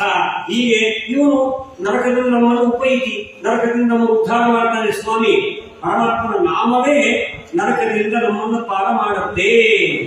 ಹೀಗೆ ಪರಮಾತ್ಮನ ಸ್ಮರಣೆ ಮಾತ್ರದಿಂದ ಪಾತಕಿಯಾದರೇನು, ಸರ್ವ ಪ್ರಾಣಿ ಘಾತಕಿಯಾದರೇನು, ನೀತಿಯಲ್ಲವ ಬಿಟ್ಟು ದುಷ್ಕರ್ಮಿಯಾದರೇನು, ಪ್ರೀತಿಯಿಂದ ಬಿಡದ ಸದಹಿದ ಹರಿಯ ಸ್ಮರಣೆ ಒಂದೇ ಸಾಲರೆ, ಗೋವಿಂದ ನಾಮ ಒಂದೇ ಸಾಲರೆ, ಗೋವಿಂದ ಸ್ಮರಣೆ ಒಂದೇ ಸಾಲರೆ.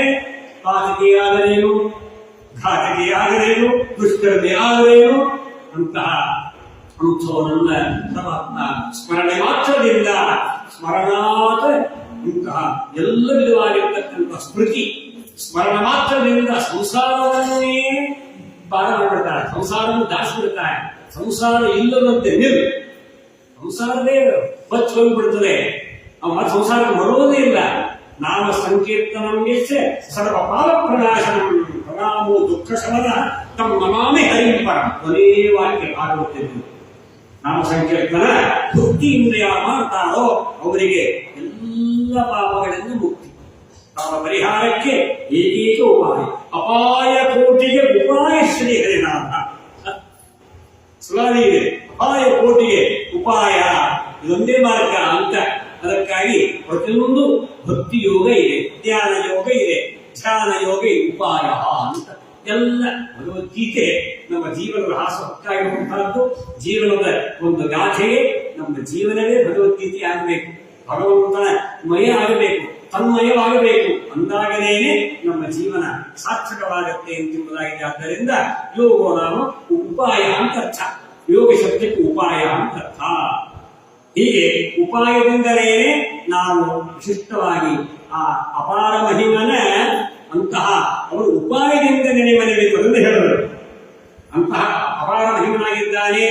ಲೋಕ ವಿಲಕ್ಷಣನಾಗಿದ್ದಾನೆ, ಸರ್ವಾಂತರ್ಯಾಮಿಯಾಗಿದ್ದಾನೆ, ಸರ್ವಜ್ಞನಾಗಿದ್ದಾನೆ, ಸರ್ವೋತ್ತಮನಾಗಿದ್ದಾನೆ ಅಂತ ಭಗವಂತನನ್ನ ಉಪಾಯದಿಂದ ನೀನು ನೆನೆಯಪ್ಪ ಅಂದ್ರೆ ಭಕ್ತಿಯಿಂದಲೇ ಉಪಸಮೀಪೆ ನಮ್ಮನ್ನ ಕರೆದುಕೊಂಡು ಉಪಸಮೀಪೆ ಅಯ್ಯ ಪರಮಾತ್ಮನ ಸಾಮೀಪ್ಯ ನಮಗೆ ಬರಬೇಕಾದರೆ, ಭಗವಂತನ ಹತ್ತಿರಕ್ಕೆ ಹೋಗಬೇಕಾದರೆ ಭಕ್ತಿ ಮಾರ್ಗವೇ.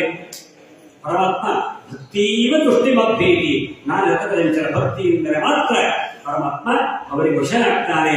ಅಹಂ ಭಕ್ತ ಪರಾಧೀನ ಅಂತ ಹೇಳ್ತಾನೆ. ಅವನನ್ನ ಬೇರೆ ಯಾವುದೆಂದ್ರೂ ಕಟ್ಟಲಿಕ್ಕೆ ಆಗುವುದಿಲ್ಲ. ಭಕ್ತಿ ಬಂಧನ ವಶಃ ಅಂತ ವಾದಿರಾಜರು ಹೇಳ್ತಾರೆ ಪಿತೃ ಪ್ರಬಂಧದಲ್ಲಿ. ಭಕ್ತಿ ಪಾಶದಲ್ಲಿ ದೇವರನ್ನ ಕಟ್ಟಿ ಹಾಕಲಿಕ್ಕೆ ಯಶೋಧೆಗೆ ಸಾಧ್ಯವಾಗಲೇ ಇಲ್ಲ. ಕೃಷ್ಣ ಅಂತ ಭಕ್ತಿ ಹೋಗಿದ್ದಂತೆ ಕಟ್ಟಿ ಹಾಕಿಸಿಕೊಂಡ. ಹೌದಲ್ಲ, ಈಗ ಭಕ್ತಿ ಬೇಕು. ಅದು ಎಷ್ಟು ಹಗ್ಗ ತಂದು ಬೆಳೆಯಲು 200 ಕಡೆಗೆ ಆಗ್ತಿತ್ತಂತೆ. ಎಷ್ಟು ತಂದು ಎಷ್ಟು ಹಗ್ಗ ಒಂದು ಹಗ್ಗ ಎಲ್ಲ ಅಟ್ಯಾಚ್ ಮಾಡಿ ಮಾಡಿ ಮಾಡಿ ಮಾಡಿ 7 ಹಗ್ಗ ಆಯ್ತು. ಕೊನೆಗೆ ಸೋತು ಸುಣ್ಣಾಗಿಬಿಟ್ಟು ಯಾವತ್ತು ಹೋದವಳು ನಡೆ ಹೋದು. ಇವನು ಯಾಕೆ ಅವನು ನೀರು ಕೃಷ್ಣ, ನಾನೇ ಎಲ್ಲರನ್ನು ಕಟ್ಟಿ ಹಾಕ್ತೀನಿ, ಇವಳು ಹೋಗಿ ನನ್ನನ್ನೇ ಕಟ್ತಾ ಇದ್ದಾಳ ಅಂತ, ನನ್ನನ್ನೇ ಬಂದು ಇಡ್ತಾ ಇದ್ದಾಳ ಅಂತ ಯಶೋದೆ ತಾಯಿ ಆ ಒಳಗೆ ಭಕ್ತಿ ಹುಟ್ಟಿಸಿದ.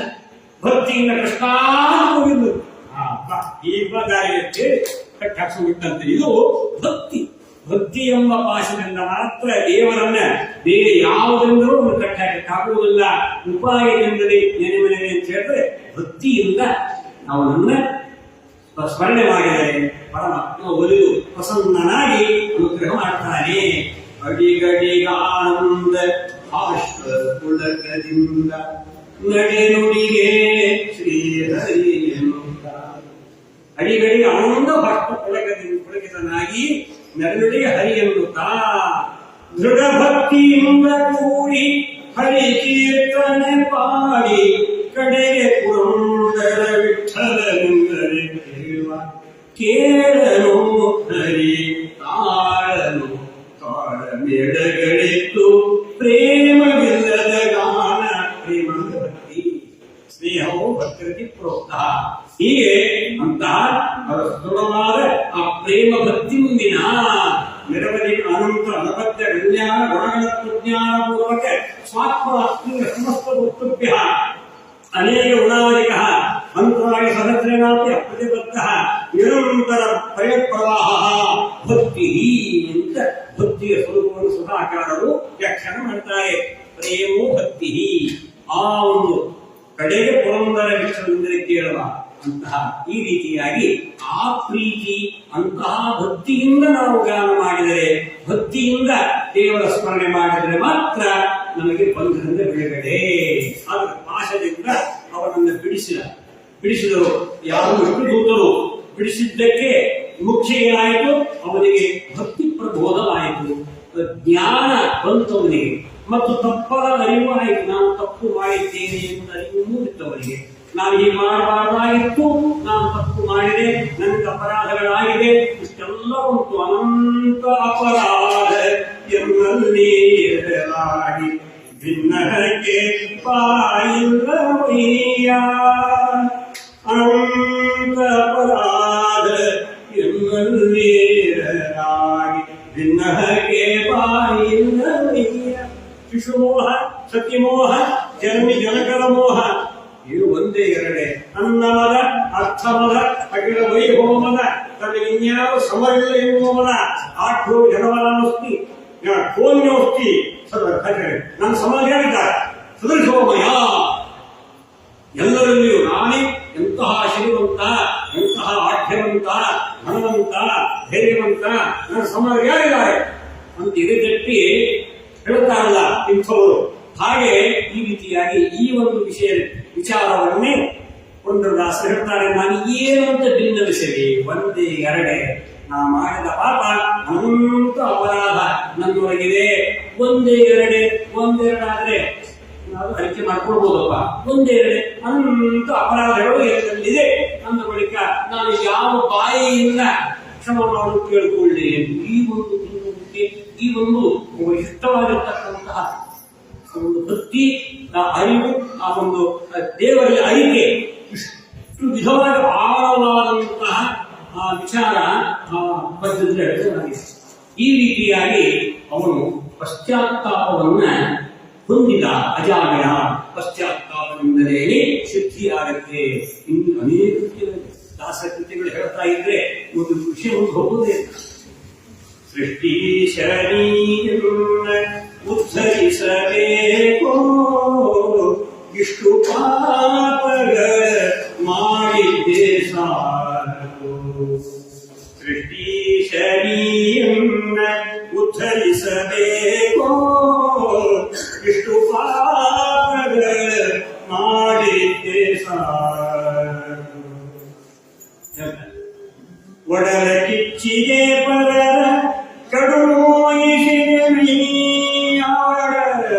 ಕಿಚ್ಚಿಗೆ ಪರರ ಕಡುನೋಯಿಸಿದೆಯ ಒಡಲೆ ಅನ್ಯರ ಅಪಹರಿಸಿದೆ. ಮಡದಿಯಾನುಡಿ ಕೇಳಿ ಒಳ ಹುಟ್ಟಿದವರೊಡನೆ ಮಡದಿಯ ನುಡಿ ಕೇಳಿ ಒಳ ಹುಟ್ಟಿದವರೊಡನೆ ಅಲ್ಲಿ ಹಡೆದ ತಾಯಿಯ ಕೂಡ ಹಾಗೆ ಮಾಡಿದೆ. ಸ್ನಾನ ಜಪ ತಪ ಹೋಮ ಮಾಡದಲೆ ಮೈಗೆಟ್ಟೆ ಜ್ಞಾನ ಮಾರ್ಗವನ್ನಂತೂ ಮೊದಲೇ ಬಿಟ್ಟೆ. ಏನು ಹೇಳಲಿ ಪರರ ಮಾನಿನಿಗೆ ಮನಸ್ಸಿಟ್ಟೆ. ಪರಸ್ತ್ರೀ ಸಂಘದೋಷಗಳ ಬಹೋ ಮರಣಂಗತ ಹೇಳ್ತಾರೆ. ನಾನು ಪರಸ್ತ್ರೀ ಸಂಘ ಮಾಡಿದೆ. ಏನು ಹೇಳಲಿ ಪರರ ಮಾನಿನಿಗೆ ಮನಸ್ಸಿಟ್ಟೆ. ಅದಕ್ಕೆ ಈ ರೀತಿಯಾಗಿ ಎಂತಹ ಈ ಸ್ತ್ರೀ ಒಂದು ಸಹವಾಸ, ಆ ಸ್ತ್ರೀಯ ಜೊತೆಗೆ ಒಡನಾಟ, ನೋಟ, ಆ ನಂತರ ಅಲ್ಲಿ ಮಾತುಗಳಿಸುವುದು, ಏಕಾಂತವಾಸ, ಇವೆಲ್ಲ ಮೈಥುನಂ ಅಷ್ಟಾಂಗಂ ಅಂತ 8 ಲಕ್ಷಣಗಳು ಹೇಳ್ತಾರೆ. ಅಲ್ಲಿ ಸ್ಮರಣಂ ಕೀರ್ತನಂ ಕೇಳಿ ಪ್ರೇಕ್ಷಣಂ ದುಷ್ಯ ಭಾಷಣಂ ಸಂಕಲ್ಪ, ಆಮೇಲೆ ಅಧ್ಯವಸಾಯ ಹೆಚ್ಚಿದೆ. ಅದೇ ರೀತಿಯಾಗಿ ಕ್ರಿಯಾ ನಿವೃತ್ತಿರೇವಚ ಏತಂ ಮೈಥುನಂ ಅಷ್ಟಾಂಗಂ ಪ್ರವದಂತಿ ಮನೀಷಿಣಃ. ಈ ರೀತಿಯಾಗಿ ಸಂಬಂಧ, ಮಾತುಗಾರಿಕೆ, ನೋಟ ಮತ್ತು ಅದೇ ರೀತಿಯಾಗಿ ನಡೆ, ನುಡಿ, ಏಕಾಂತವಾಸ, ಕೊನೆಗೆ ಸಂಭೋಗ ಒಂದೇ ಎರಡೇ ಎಂಥ ಅನರ್ಥಕಾರಿ. ಇದು ಆ ಮೈಥುನದ 8 ಲಕ್ಷಣಗಳು ಶಾಸ್ತ್ರದಲ್ಲಿದೆ. ಈ ರೀತಿಯಾಗಿ ಶಾಸ್ತ್ರದಲ್ಲಿ ಒಂದು ಸಂಕಲ್ಪ ಅದು ಕೂಡ ನಿಶ್ಚಯ ಆಗ್ತದೆ. ನಿಶ್ಚಯ ಮಾಡಿಕೊಂಡು ಆಮೇಲೆ ಮಾನಪರ್ಧನ ಮಾಡಿಬಿಡ್ತಾರೆ. ಇದು ಮಹಾ ಅಪರಾಧ.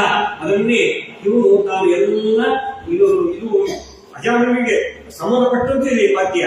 ಏನು ಹೇಳಲಿ ಪರರ ಮಾನಿನಿಗೆ ಮನಸ್ಸಿಟ್ಟೆ ಶ್ವಾನ ಸೂಕರದಂತೆ ಕೊರಲಿ ಹೊಟ್ಟೆ. ಹೀಗೆ ವೃತ್ತ ನಿಯಮ ಉಪವಾಸ ಒಂದಿನವೂ ಮಗಲಿಲ್ಲ, ಅತಿಥಿಗಳಿಗನ್ನವನ್ನು ನೀಡಲಿಲ್ಲ. ಈ ಅತಿಥಿಗಳು ಬಂದಿರುತ್ತೆ ಸುಧಾಮನ ಇವ ಮನೆಗೆ. ಅತಿಥಿಗಳು ಈ ಅಜ್ಞಾನ ಮನೆಗೆ ಬಂದಿರುತ್ತೆ.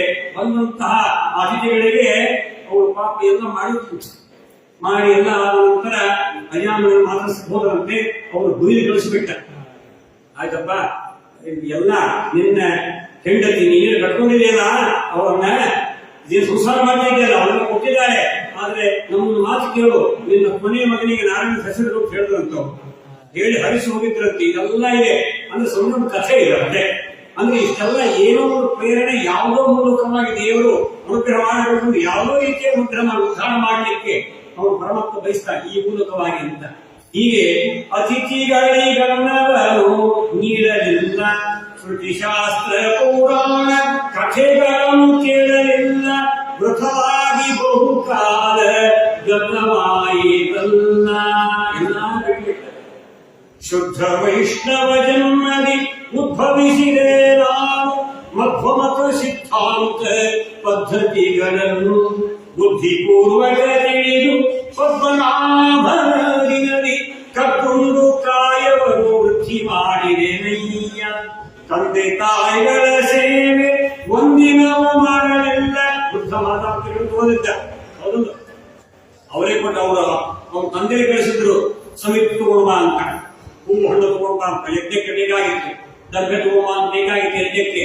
ಎಲ್ಲ ಇನ್ನು ಕೊಂಡು ತರೋದಲ್ಲ, ಯಜ್ಞಕ್ಕೆ ಬೇಕಾದ ಸಾಧನಗಳನ್ನ ಅಲ್ಲಿ ಹೋಗಿ ಅವತ್ತಂತೆ ಒಂದು ಕುಶಗ್ರಹ ಅಂತ ಒಂದು ಈ ಪಂಚಾಂಗದಲ್ಲಿ ಕುಶಗ್ರಹಣ ಅಂತ ಅಲ್ಲಿ ಹೋಗಿ ಪರಿಶುದ್ಧನಾಗಿ ಮಂತ್ರೋಕ್ತವಾಗಿ ಆ ವನಸ್ಪತಿ ಎಲ್ಲ ಮಂತ್ರಗಳನ್ನು ಹೇಳಿ ಅದನ್ನ ಕತ್ತರಿಸ್ಕೊಂಡು ಬರಬೇಕು. ಈ ಎಲ್ಲಾನು ದರ್ಭೇನೋ ಮಾರಾಟ ಎಲ್ಲ ಹೋಮ ಸಮಿತಿಗಳು ಕೂಡ ಎಲ್ಲ ಕೊಂಡೇ ತರಬೇಕು. ಮಾನಸಿಕ ಕೊಂಡೇ ತರಬೇಕು, ಯಾರು ಕೊಡಲ್ಲ, ಮಾನಸಿಕ ಕೊಂಡೇ ತರಬೇಕು. ಅಂತ ಪರಿಸ್ಥಿತಿಯಲ್ಲಿ ಹೇಗೆ ಫಲ ಕೊಡ್ತದೆ ಹೇಳಿ, ಬಹಳ ಸೂಕ್ಷ್ಮ. ಹಿಂಗೆಲ್ಲ ಅದಕ್ಕಾಗಿ ಹೋಗ್ತಾ ಇದ್ರು ಕಾಡಿಗೆ ಸಮಿತಿಗಳು ಕೂಡ. ಎಲ್ಲ ಪ್ರತಿಯೊಂದು ಕೊಂಡೇ ತಗೋಬೇಕೀಗ. ಪ್ರತಿಯೊಂದು ಒಂದು ಗರಿಕೆನೂ ಕೊಡ್ತಾರೋ ದುಡ್ಡಿಗೆ, ಗರಿಕೆನೂ ದುಡ್ಡಿಗೆ ತರಬೇಕು. ಈ ಅದೇನು 20 ಗರಿಕೆ ಪೂಜೆ ಮಾಡಿ ಏನು ಮಾಡ್ತಾರೆ, ಕೊಂಡು ತಂದದ್ದು ಯಾವ ಕೃಷಿಯೂ ಕೊಂಡ್ತಾರೆ. ಅದರಲ್ಲಿ ತಂದು ಯಾವ ಕಟ್ಟಿರ್ತಾರೆ, ಏನ್ ಕಟ್ಟಿ ಹ್ಯಾಂಗ್ ಕಟ್ಟಿರ್ತಾರೋ, ಯಾರು ಕಟ್ಟಿರ್ತಾರೋ, ಯಾರು ಬೆಳೆಸಿರ್ತಾರೋ ಅದು ಏನು ಪೂಜೆ ಆಗ್ತದೆ ಅಂತ ನನಗೆ ಅದೇ ಮತ್ತೆಷ್ಟು ಪಾಪವೇ. ಅದೇ ಎಲ್ಲ ಷೋಡಶೋಪಚಾರ. ಇದು 3-8 ಎಲ್ಲ ಅಪರಾಧಗಳನ್ನೇ ಅದನ್ನೇ ಹಾಕುವ. ಮತ್ತೆ ಸದಾಪರಾಧ ಒಂದು ಮಾಡ್ಲಿಕ್ಕೆ ಹೋಗಿ 100 ಕಟ್ಕೊಳ್ಳೋ ಕರ್ಮ ನಿರ್ವಾಹ ಅಂತ. ಅದಕ್ಕಾಗಿ ಈ ಕರ್ಮ ಮತ್ತೊಂದು ಕರ್ಮಕ್ಕೆ ಕಾರಣವಾಗುತ್ತೆ, ಅದು ಇನ್ನೊಂದು ಕರ್ಮಕ್ಕೆ ಕಾರಣವಾಗುತ್ತೆ. ಇದು ಕೊನೆ ಇಲ್ಲೇ ಇಲ್ಲ. ಅದಕ್ಕೆ ಜ್ಞಾನವೇ ಶ್ರೇಷ್ಠ ಅಂತ ಮತ್ತು ಭಕ್ತಿಯೇ ಶ್ರೇಷ್ಠ ಅಂತ ಅದನ್ನೇ ಹೇಳಿದ್ರೆ ಕರ್ಮ ನಿರ್ಹಾರ. ಅಜಾಮಿನ ಕಥೆಯಲ್ಲಿ ಇಷ್ಟೆಲ್ಲ ತತ್ವಗಳಿದೆ. ಇದರ ಕಥೆಗಳು ಗೊತ್ತಿರುತ್ತೆ. ಅದಕ್ಕೆ ನಾವು ತತ್ವಕ್ಕೆ ಹೆಚ್ಚು ಮಹತ್ವ ಕೊಡೋಣ. ಅಧ್ಯಾತ್ಮಕ್ಕೆ ಕಥೆಯಲ್ಲಿ ಗೊತ್ತು, ಅಜಾಮಿನ ಕಥೆ ಎಲ್ಲರಿಗೂ ಗೊತ್ತು, ಸಾಕಷ್ಟು ಎಲ್ಲ ಕೇಳಿದ್ದೀರಿ, ಸಾಕಷ್ಟು ನಿಷ್ಠೆಯು ಕೇಳ್ತಾ ಇರ್ತೀವಿ ಮತ್ತು ಅದೇ ಹೇಳ್ತಾ ಇರ್ತೀವಿ, ಎಲ್ಲರೂ ಗೊತ್ತು. ಅದರ ಅಧ್ಯಾತ್ಮ ನಮ್ಮ ಜೀವನ ನಾವೇ ಅಳವಡಿಸಿಕೊಳ್ಳುತ್ತೇವೆ. ಇವನು ಏನು ಪಾಪ ಅವನು ಅಂತ ಅರ್ಥ ಮಾತಾಡಲು ತೋರದ. ಈ ರೀತಿಯಾಗಿ ಎಲ್ಲ ಪಾಪಗಳನ್ನು ಕೂಡ ಅಲ್ಲಿ ಇವರು ನಾಶ ಮಾಡಿದ. ಏನಿಲ್ಲ, ಇಷ್ಟು ಎಲ್ಲಾ ಪಾಪಗಳನ್ನ ಮಂದ ಭಾಗ್ಯದ ಬವಣೆ ತಪ್ಪಲಿಲ್ಲ, ಹಿಂದೆ ಮಾಡಿದ ದೋಷ ಒಂದುಳಿಯದೆ ಅರುಹಿದೆನೋ. ಒಂದು ದಾಸ ಹೇಳ್ತಾರೆ, ಅವ್ರು ಮಾಡಿದ್ದೇನೆ ಒಂದು ದಾಸ. ಹಿಂದೆ ಮಾಡಿದ ದೋಷ ಒಂದುಳಿಯದೆ ಅರುಹಿದೆನ, ತಂದೆ ಪಾಲಿಸು ಬೇಗ ಪುರಂದರ ವಿಠಲ. ಇಷ್ಟು ಪಾಪಗಳ ಮಾಡಿದ್ದೆ ಸಾಕು, ಸೃಷ್ಟೀಶನೀಯನ್ನ ಉದ್ಧರಿಸಬೇಕೋ. ಇಷ್ಟು ಪಾಪಗಳ ಮಾಡಿದ್ದೆ ಸಾಕು. ಆವರೇಜಿಯಿಂದ ನೀನ ಸಲಹೆ ಎಂಥ ಮಾರ್ಮಿಕವಾಗಿರ್ತಕ್ಕಂತಹ ಒಂದು ಆಪ್ತವಾದಂತಹ ಪ್ರಾರ್ಥನೆಗಳಿದೆ. ಪ್ರಾಯಶ್ಚಿತ್ತಕ್ಕೆ ಅನುಗುಣವಾದಂತಹ ಎಷ್ಟು ಪದ್ಯಗಳ ದಾಸ ಮಾಡುತ್ತಿದ್ದಾರೆ, ಬೇಕಾಷ್ಟು ಸಂಕೀರ್ತನೆಗಳಿದೆ. ಜೀವನ ಎಷ್ಟು ನಾವು ಅಳವಡಿಸಿಕೊಳ್ಳಬೇಕು. ಎಂತಿಂತಹ ದೋಷಗಳು ಇದೆ, ನಮ್ಮ ದೊಡ್ಡ ಲಿಸ್ಟೇ ಇದೆ, ಪಟ್ಟಿಗಿದೆ. ತಪ್ಪುಗಳೆಲ್ಲ ಪರಿಹರಿಸುವ ನಮ್ಮಪ್ಪನಲ್ಲವೇ ನೀನು, ಒಪ್ಪಿದ ಬಳಿಕ ಅವಗುಣವೆನಿಸದೆ ನಿಮ್ಮಪ್ಪ ಸಲಹೋ ನೀನು. ದೊಡ್ಡಿಷ್ಟೇ ಇದೆ. ರಾಸಾರಭ್ಯ ಯಜ್ಞಾಗ್ನಿ ಯಜ್ಞವರ್ಪಿಸಿದ ಕಾಮಾಗ್ನಿ ಹೊರಡುವ ದಿನ ತಪ್ಪು ಅಂತ ಯಜ್ಞೇಶ ಅಂತ ಪ್ರಸನ್ನ ವೀಕ್ಷಕ ವಿಠಲನಿಗೆ ಕೊನೆಯ ಗ್ರಂಥ ಎಷ್ಟು ಪ್ರಾತರ್ವಿಧಿ ಪ್ರಾತಃ ಸಾಯಾಂತಂ ಸಾಯಂಕಾಲ ಪ್ರಾತಃ ಎತ್ತರೋ ಜಗನ್ನಾಥ. ಅಲ್ಲಿ ಪ್ರಮಸ್ತು ತವ ಪೂಜನ ಅಂತ ಮೊದಲು ಬೆಳಿಗ್ಗೆ ಹಾಸಿಗೆ ಇರುತ್ತದೆ ಸಂಕಲ್ಪ ಆಗಿರ್ಬೇಕಂತ ಪ್ರಸಂಕಲ್ಪ ಗದ್ಯ ಹೇಳ್ಬಿಟ್ರು ನಾಯಕರು. ಕೊನೆಗೆ ಬೆಳಿಗ್ಗೆ ಪ್ರಸಂಕಲ್ಪ ಗದ್ಯ, ಆಮೇಲೆ ಸಾಯಂಕಾಲ ಸರ್ವ ಸಮರ್ಪಣೆ ಗದ್ಯ ಎರಡೂ ಕೊಡಿದ್ದಾರೆ ಮಹಾನುಭಾವರು. ಅದನ್ನು ನಾವು ನಿತ್ಯ ಅನುಸಂಧಾನ ಮಾಡಿ ನಾವು ಮುಕ್ತಿಯನ್ನು ಹೊಂದಬೇಕು. ಹೀಗೆ ಅಜಾಮಿಳನಿಗೆ ಈ ಒಂದು ಸ್ಮೃತಿ ಬಂತಾದ್ದರಿಂದ ವಿಷ್ಣುದೂತರು ಬಂದು ಪಾಶದಿಂದ ಅವರನ್ನು ಬಿಡಿಸಿದರು. ಬಿಡಿಸಿದ ಕೂಡಲೇ ಏನು ಅವರಿಬ್ಬರಲ್ಲಿ ಆರಂಭ ಆಯಿತು. ಇವತ್ತಿನವರೆಗೂ ನಾವು ಪಾಶ ಹಾಕಿದ್ದಲ್ಲಿ ಯಾರು ಬಿಡಿಸಿ ಇಲ್ಲ. ನೀನೇ ಅಲ್ಲಿ ಬಂದು ನಮ್ಮ ಕೆಲಸಕ್ಕೆ ಅಡ್ಡಿ ತಂದು ಹೊಡ್ತಾ ಇದ್ದೀರಲ್ಲ, ಇದೇನಿದು? ಇಂಥದ್ದು ನಾವೇನು ಬರಿಗರು ಹೋಗಬೇಕೆ? ನಮ್ಮ ರಾಜ ನಮ್ಮನ್ನ ನೋಡಿ ಬರಿಗರು ಬಂದಕ್ಕೆ ನಮ್ಮ ಸುಮ್ಮನೆ ಬಿಡ್ತಾರ? ನಾವು ಶಿಕ್ಷೆಗೆ ಗುರಿಪಡಿಸಿಬಿಡ್ತಾನೆ. ಆದ್ದರಿಂದ ನೀವು ಯಾರು ಇಂತಹ ಮಹಾತ್ಮರು, ಇವನನ್ನು ಏಕೆ ನೀವೇ ಬಿಡಿಸಿದ್ರಿ ಅಂತ ಆವಾಗ ಹೇಳುವಾಗ ಸಂದರ್ಭದಲ್ಲಿ ನೀವ್ಯಾರು ಅವರು ಕೇಳ್ತಾರೆ.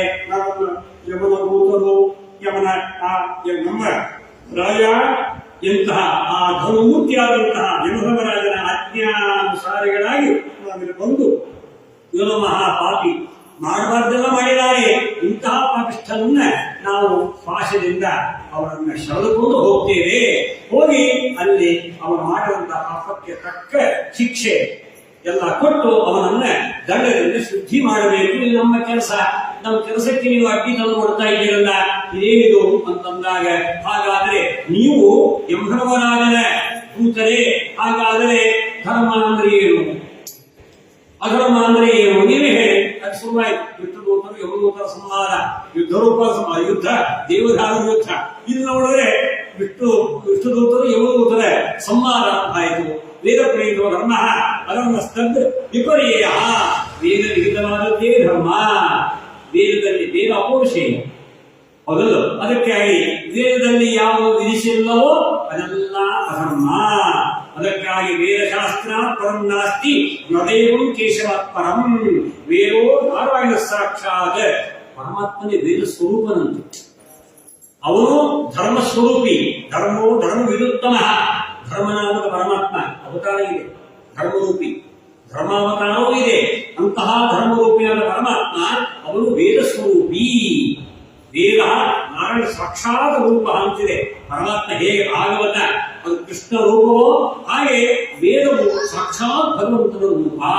ಅದಕ್ಕಾಗಿ ಪರಮಾತ್ಮನ ಆಜ್ಞಾ ರೂಪಂತವನ್ನ ಶ್ರುತಿ ಸ್ಮೃತಿ ಹರೇರಾಜ್ಞೆ ಅಂತಿದೆ. ಆದ್ದರಿಂದ ಶ್ರುತಿಗಳು ಸ್ಮೃತಿಗಳು ಪರಮಾತ್ಮನ ಆಜ್ಞಾ ವಾಕ್ಯಗಳು. ಪರಮಾತ್ಮ ಆದೇಶ ಕೊಟ್ಟಿದ್ದಾರೆ. ಏಷ ಆದೇಶ, ಏಷ ಉಪದೇಶ, ಏಷ ವೇದೋಪನಿಷತ್. ಇದು ಆದೇಶ, ಇದು ಆಜ್ಞೆ. ಇದನ್ನ ತಪ್ಪದೆ ಪಾಲನೆ ಮಾಡತಕ್ಕದ್ದು. ಸ್ವಾಧ್ಯಾಯನ ಪ್ರಬಲ ಮಾತೃದೇವೋ ಭವ, ಹಾಗೆ ಪಿತೃದೇವೋ ಭವ, ಆಚಾರ್ಯ ದೇವೋ ಭವ, ಅತಿಥಿ ದೇವೋ ಭವ. ದೃಷ್ಟಿ. ಹೀಗಾಗಿ ಅಹರ ಸಂಧ್ಯಾ ಉಪಾಸೀತ ಅಂತೆಲ್ಲ ಇದೆ. ಹೀಗೆ ತ್ರಿಕಾಲ ಸಂಧ್ಯಾವನ್ನು ಮಾಡಬೇಕು, ದೇವರ ಅರ್ಚನೆ ಮಾಡಬೇಕು ಅಂತ ನೀವು ಉಪವಾಸಗಳನ್ನ ಮಾಡಬೇಕು. ನ ಫಲಾನು ಪಕ್ಷಿ ಇತ್ತ ನಿಷಿದ್ಧವಾದ ಸರ್ವಥಾ ಸೇವಿಸಬಾರದು. ಹೇಳಿದ ನಿಷಿದ್ಧವಾದ ಸರ್ವಥಾ ತಿನ್ನಬಾರದು. ಯಾವುದು ವಿಧಿ ಇದೆ, ಯಾವುದೋ ವಿಶಿಷ್ಟವಾಗಿ ಭಗವಂತನ ಪ್ರಜ್ಞೆ, ದೇವಿ ಪ್ರಜ್ಞೆ ಯಾವುದಿದೆಯೋ ಅದನ್ನು ಮಾತ್ರ ಯಾವುದನ್ನು ಸೇವಿಸಬೇಕು, ಯಾವುದನ್ನು ಸೇವಿಸಲಾರದು, ಯಾವುದನ್ನು ಕುಡಿಬೇಕು. ಇದರಲ್ಲಿ ಆ ಒಂದು ಏಕಾದಶಿ ಸ್ಕಂದದ ಅನೇಕ ವಿಚಾರಗಳು, ಸಾತ್ವಿಕ ಪದಾರ್ಥಗಳಿದೆ, ರಾಜ ಪದಾರ್ಥಗಳು, ತಾಮಸ ಪದಾರ್ಥಗಳು ಯಾವ್ಯಾವು ಅಂತ ಇಷ್ಟೇ ಇದೆ. ದೊಡ್ಡ ದೊಡ್ಡ ಉಪಾಸನೆ ಇದೆ ಏಕಾದಶಿ ಸ್ಕಂದದಲ್ಲಿ. ಮುಂದೆ ಬರ್ತದೆ 11 ಸ್ಕಂದದಲ್ಲಿ ಪದಾರ್ಥಗಳು. ಯಾವುದು ಸಾತ್ವಿಕತೆ ಹೆಚ್ಚಾಗತ್ತೆ. ರಾಜ ಪದಾರ್ಥಗಳು ನಿತ್ಯ ಸಂಸಾರ. ತಾಮಸ ಪದಾರ್ಥ ಸೇವಿಸಿದರೆ ತಮೋಗುಣವೇ ಹೆಚ್ಚಾಗತ್ತೆ. ಈಗ ತಮಸ್ಸೆ ತಮೋಗುಣವೇ ಜಾಸ್ತಿ ಈಗ. ಯಾಕಂದ್ರೆ ಸಾತ್ವಿಕ ಪದಾರ್ಥಗಳೇ ಇಲ್ಲ, ಸಾತ್ವಿಕತೆ ಇಲ್ಲ. ಸತ್ವ ಪ್ರಚರವಾದ ಆಹಾರ. ಅದಕ್ಕಾಗಿ ಆಹಾರ ಶುದ್ಧ ಅದು ಇದ್ದರೆ ಸತ್ವ ಶುದ್ಧಿ ಆಗ್ತದೆ. ಅಭಯಂ ಸತ್ವ ಸಂಶುದ್ಧಿ. ಗೀತೆಯಲ್ಲಿ ಇದನ್ನು ಹೇಳಿದ. ಅದಕ್ಕಾಗಿ ಸದಾಚಾರ ಸದ್ವಿಚಾರ ಎಲ್ಲ ಆಹಾರದಲ್ಲಿ ಎಲ್ಲಿತ್ತು ನೋಡ್ರಿ. ಮನಸ್ಸು ಯಾವ ರೀತಿಯಾಗಿ ಒಳ್ಳೆಯ ಆಹಾರ ಅದು ಮನಸ್ಸಿನಲ್ಲಿ ಪರಿಣಾಮ ಬೀಳುತ್ತೆ. ಅದೇ ಕೆಟ್ಟ ಆಹಾರ ಅದು ಮನಸ್ಸಿನಲ್ಲಿ ಪರಿಣಾಮ. ಅನ್ನವೇ ಮನಸ್ಸಿನ ವಿಕಾರ ಆಗತ್ತೆ. ಎಲ್ಲರಿಗೂ ವೇದ್ಯ ವಿಚಾರ. ಆದ್ದರಿಂದ ಹೀಗೆ ಯುಕ್ತಾಹಾರ ವಿಹಾರಸ್ಯ ಹೀಗೆ ಈ ರೀತಿಯಾಗಿ ವೇದ ಪ್ರೇಮ ಧರ್ಮ. ವೇದದಲ್ಲಿ ಹೇಳಿದ್ದೇ ಧರ್ಮ. ವೇದದಲ್ಲಿ ಯಾವುದು ಹೇಳಿಲ್ಲ ಅದೆಲ್ಲ ಮಾಡಬಾರದು. ನಿಷಿದ್ಧವಾದದನ್ನ ಬಿಡಬೇಕು, ವಿದ್ಯುಕ್ತವಾದನ್ನು ಮಾಡಬೇಕು. ವಿಧಿ ನಿಷೇಧ ವಾಗತ್ಯ ಕೊಡುವುದೇ ವಿಧಿ ನಿಷೇಧಾಚರಣೆ ರೋಗಾನುಭವವೆಲ್ಲ ಉಗ್ರತ. ಯಾವುದು ಸ್ಮರ್ತವ್ಯ ಸ್ವತಂ ವಿಷ್ಣು ವಿಸ್ಮರ್ತವ್ಯೋ ನ ಜಾತು ಚಿತ್. ಇದೇ ಎಂದೆಂದಿಗೂ ಭಗವಂತನನ್ನು ಮರೆಯಬಾರದು. ಸದಾಕಾಲ ಸ್ಮರಣೆಯೇ ಶ್ರೇಷ್ಠವಾದದ್ದು. ಸ್ಮರಣೆಯೇ ವಿಸ್ಮರಣೆ ಅದೇ ಅಧರ್ಮ ಅಂತ ಅರ್ಥ. ಸ್ಮರಣೆಯೇ ಧರ್ಮ. ಭಗವಂತನ ಸ್ಮರ್ತವ್ಯ ನಿರಂತರ ದೇವರ ಸ್ಮರಣೆ ಮಾಡುವುದೇ ಧರ್ಮ. ಪರಮಾತ್ಮನನ್ನು ಮರೆಯುವುದೇ ಅಧರ್ಮ ಅಂತ ಅರ್ಥ. ಅದೇ ವಿಪತ್ತಿಗೆ. ಆ ಸ್ಮರಣೆಯೇ ಸಂಪತ್ತಿಗೆ ಕಾರಣವಾಗತ್ತೆ, ವಿಸ್ಮೃತಿಯೇ ವಿಪತ್ತಿಗೆ ದಾರಿಯಾಗತ್ತೆ ಅಂತ ಅರ್ಥ. ಹೀಗೆ ವಿಸ್ಮರಣೆಯೇ ಅದು ಅಧರ್ಮ ಅಂತ ಅರ್ಥ. ಹೀಗೆ ಇಂತಹ ಭಗವಂತನ ತತ್ವ ಪರಮಾತ್ಮ ವಿಶಿಷ್ಟವಾಗಿ ಅವನ ಆ ಮಹಿಮೆ ಬಹಳ ಸೂಕ್ಷ್ಮವಾಗಿದೆ. ಕೆಲವರು ಮಾತ್ರ ಹತ್ತಿಕೊಂಡಿದ್ದಾರೆ, ಎಲ್ಲರಿಗೂ ಗೊತ್ತಿಲ್ಲ. ಭಾಗವತ ಎಲ್ಲ ಧರ್ಮಗಳು ಬಹಳ ಸೂಕ್ಷ್ಮವಾಗಿದೆಯಪ್ಪ. ಎಲ್ಲರೂ ಇಷ್ಟು ಕೊಟ್ಟಿದ್ದಾರೆ, ಅಷ್ಟೆಲ್ಲ ವಿಧಾನವಾಗಿದೆ, ಎಲ್ಲರಿಗೂ ವೆಚ್ಚವಾಗುವುದಿಲ್ಲ. ಅವರವರು ತಮ್ಮ ತಮ್ಮ ಯೋಗ್ಯತಾನುಸಾರವಾಗಿಯೇ ಅವರು ತಿಳಿದು ಆಚರಿಸುತ್ತಾರೆ ಎಂಬುದಾಗಿದೆ. ಎಲ್ಲರೂ ಕೂಡ ತಮ್ಮ ತಮ್ಮ ಕರ್ಮಾನುಸಾರವಾಗಿಯೇ ನಾನಾ ಯೋನಿಗಳಲ್ಲಿ ಹುಟ್ಟಿ ಬರ್ತಾರೆ, ಎಲ್ಲ ಕರ್ಮಗಳನ್ನು ಮಾಡ್ತಾರೆ. ಕರ್ಮಾನುಸಾರವಾಗಿ ಹುಟ್ಟು, ಕರ್ಮಾನುಸಾರವಾಗಿಯೇ ಬೆಳವಣಿಗೆ, ಕರ್ಮಾನುಸಾರವಾಗಿಯೇ ಮರಣ, ಎಲ್ಲ ಮೃತಿ, ಎಲ್ಲ ಕರ್ಮಾನುಸಾರವೇ. ಕರ್ಮಣಾಯಾಗಿದಂತೂ ಕರ್ಮಣೆಯೂ ವಿಲೀಯತೆ ಅಂತಿದೆ. ಕರ್ಮದಿಂದ ಹುಟ್ಟುತ್ತಾರೆ, ಕರ್ಮದಿಂದಲೇ ಬದ್ಧರಾಗ್ತಾರೆ. ಅಂತಹ ಆ ಕರ್ಮ ಬಂಧನದಿಂದ ಬಿಡುಗಡೆ ಹೊಂದುವುದೇ ಇಲ್ಲ. ಇಂಥ ಪರಿಸ್ಥಿತಿ ಆದಾಗ ಮೋಕ್ಷದ ಬಗ್ಗೆ ಎಲ್ಲಿಂದ ಕರ್ಮ ಬಂಧನದ ಬಿಡುಗಡೆ ಇಲ್ಲವೋ ಅಲ್ಲಿ ಮುಕ್ತಿ ಇಲ್ಲವೇ ಇಲ್ಲ. ಇಷ್ಟೆಲ್ಲ ಇದೆ. ಈಗೆಲ್ಲ ಇರೋದರಿಂದ ಸತ್ವಗುಣ, ರಜೋಗುಣ, ತಮೋಗುಣ ಇದೆಲ್ಲ ಅದಕ್ಕೆ ತಕ್ಕಂತೆ ಕರ್ಮಗಳು ಮನುಷ್ಯನಲ್ಲಿ ಆಗ್ತಾ ಹೋಗುದು. ಸಾತ್ವಿಕತೆ ಹೆಚ್ಚಾದ ಸತ್ವಗುಣ ಆಗತ್ತೆ, ಅದೇ ರಜೋಗುಣ ಹೆಚ್ಚಾದಾಗ ರಾಸಗುಣಗಳು, ಮತ್ತು ತಮೋ ಹೆಚ್ಚಾದ ತಾಮಸ ಪ್ರವೃತ್ತಿ. ಹೀಗೆ ಏರುಪೇರು ಗುಣಗಳಲ್ಲಿ ಏರುಪೇರು ಆಗ್ತಾ ಇರ್ತದೆ. ಈ ರೀತಿಯಾಗಿ ಎಲ್ಲ ನಮ್ಮೊಳಗೆ ಎಲ್ಲ ಗುಣಗಳು ಆ ಗುಣಗಳ ಅನುಸಾರವಾಗಿಯೇ ಈ ಪ್ರಕೃತಿ ಬಂಧ, ಈ ಎಲ್ಲ ಗುಣಾನುಸಾರವಾಗಿಯೇ ಏರುಪೇರು ನಮ್ಮ ಜೀವನದಲ್ಲಿ ಆಗ್ತಾ ಹೋಗುತ್ತೆ ಅಂತ ಇದೇ ಮೂಲ ಅಷ್ಟೇ. ಇದೆಲ್ಲ ಬಂತು, ಅದಕ್ಕೋಸ್ಕರವಾಗಿ ಯಥಾ ರೀತಿ ಎಲ್ಲ ಆಗ್ತದೆ. ಇನ್ನೆಲ್ಲ ಈ ನಮ್ಮ ಶುಭಾಶುಭಗಳ ಒಳ್ಳೆಯದು ಕೆಟ್ಟದ್ದು ಇದನ್ನು ಯಾರು ನಿರಂತರವಾಗಿ ನೋಡ್ತಾ ಇದ್ರೆ, ನೋಡ್ತಾ ಸಿಸಿ ಕ್ಯಾಮರಾ ಎಲ್ಲ ಕಡೆ ಹಾಕಿದ್ದಾರೆ ಈಗ ಎಲ್ಲ ಕಡೆ. ಆದರೆ ಇಡೀ ಜಗತ್ತನ್ನು ನೋಡುವರು ಇಷ್ಟು ಏರಿಯಾ ಮಾತ್ರ ನೋಡುತ್ತೆ. ಇಡೀ ಜಗತ್ತನ್ನು ನೋಡುವುದಿದ್ದಾರೆ ಅನಾದಿ ಕಾಲ ಅಂತ್ಯಕಾಲದವರೆಗೂ. ದೊಡ್ಡ ಇಷ್ಟೇ ಇದೆ. ಸೂರ್ಯ, ಅಗ್ನಿ, ಖಂ, ಮರುತ, ಗಾವ, ಸೋಮ, ಸಂಧ್ಯಾ, ಅಹಲಿ, ವಿಷಃ, ಕಂ ಕಾಲೋ ಧರ್ಮ ಇತಿ ಸಾಕ್ಷಣ. ಇವರೇ ಕರ್ಮಸಾಕ್ಷಿಗಳಂತೆ. ಏನು ಯಾರ್ಯಾವ ಕರ್ಮ ಎಲ್ಲೆಲ್ಲಿ ಹೇಗೆ ಇದ್ದಾರೆ, ಯಾವ ರೀತಿಯಾಗಿ ಏನೇನು ಕರ್ಮ ಮಾಡ್ತಾ ಇದ್ದಾರೆ, ಎಲ್ಲಿ ಬಂದ್ರು, ಎಲ್ಲಿ ಹೋದ್ರು, ಎಲ್ಲಿ ನಿಂತು, ಎಲ್ಲಿ ಕುಳಿತರು, ಏನೇನು ಯಾವೆಲ್ಲಾನು ನೋಡ್ತಾನೆ. ಸೂರ್ಯ ನೋಡ್ತಾನೆ, ಚಂದ್ರ ನೋಡ್ತಾನೆ, ಆಕಾಶ ನೋಡುತ್ತೆ, ವಾಯು ನೋಡುತ್ತೆ, ನೀರು ನೋಡುತ್ತೆ. ಒಂದೇ ಎರಡು ಹಗಲು ರಾತ್ರಿ, ಉಭಯ ಸಂಧೆ, ಇಲ್ಲ ಅಭಿನ್ನವಾಗಿರ್ತಕ್ಕಂತಹ ಅನೇಕ ದೇವತೆಗಳು. ಅದನ್ನ ಅನೇಕ ಇನ್ನು ವಿಷ್ಣು ಪುರಾಣದಲ್ಲೂ ಹೇಳಿದ, ಗರುಡ ಪುರಾಣದಲ್ಲೂ ಬಂದಿದೆ. ಆದಿತ್ಯ ಚಂದ್ರ ಅನಲ ಅನಿಲಶ್ಚ. ಸೂರ್ಯ, ಚಂದ್ರ ಮತ್ತು ವಾಯುದೇವರು, ಅಗ್ನಿ, ಅನಲ, ಅನಿಲ. ಅಗ್ನಿದೇವರು, ವಾಯುದೇವರು, ಧರ್ಮ ಅಂದ್ರೆ ಯಮಧರ್ಮ ರಾಜ, ಧರ್ಮಾನುಜ, ಶನಿಶ್ಚರ ಶನಿ, ಯಮಾನುಜ. ಇವರ ಕಾಲ ಅಂತ ಕಾಲ ದೇವತೆಗಳು ಇದ್ದಾರೆ, ಕರ್ಮಸಾಕ್ಷಿ. ಹೀಗೆ ಕರ್ಮಸಾಕ್ಷಿ ದೇವತೆಗಳು ಇದ್ದಾರೆ, ಕಾಲ ದೇವತೆಗಳು ಇದ್ದಾರೆ. ಆದಿತ್ಯ ಚಂದ್ರ ಅನಲೋ ಅನಿಲಶ್ಚ. ಅದೇ ರೀತಿಯಾಗಿ ಭೂಮಿ, ಆಪಹ, ಹೃದಯ. ನಿನ್ನೊಳಗೆ ನೀನು ನೋಡ್ಕೋಬೇಕು. ಅಂತ ಸಾಕ್ಷಿ ಇದೆಯಲ್ಲಪ್ಪ, ನೀನೇ ನೋಡ್ಕೋ. ಇದು ಯಾರಿಗೂ ತಪ್ಪಿಸಕ್ಕಾಗಲ್ಲ, ಎಲ್ಲರೂ ಕಣ್ಣು ಮುಗಿಸ್ಬೋದು.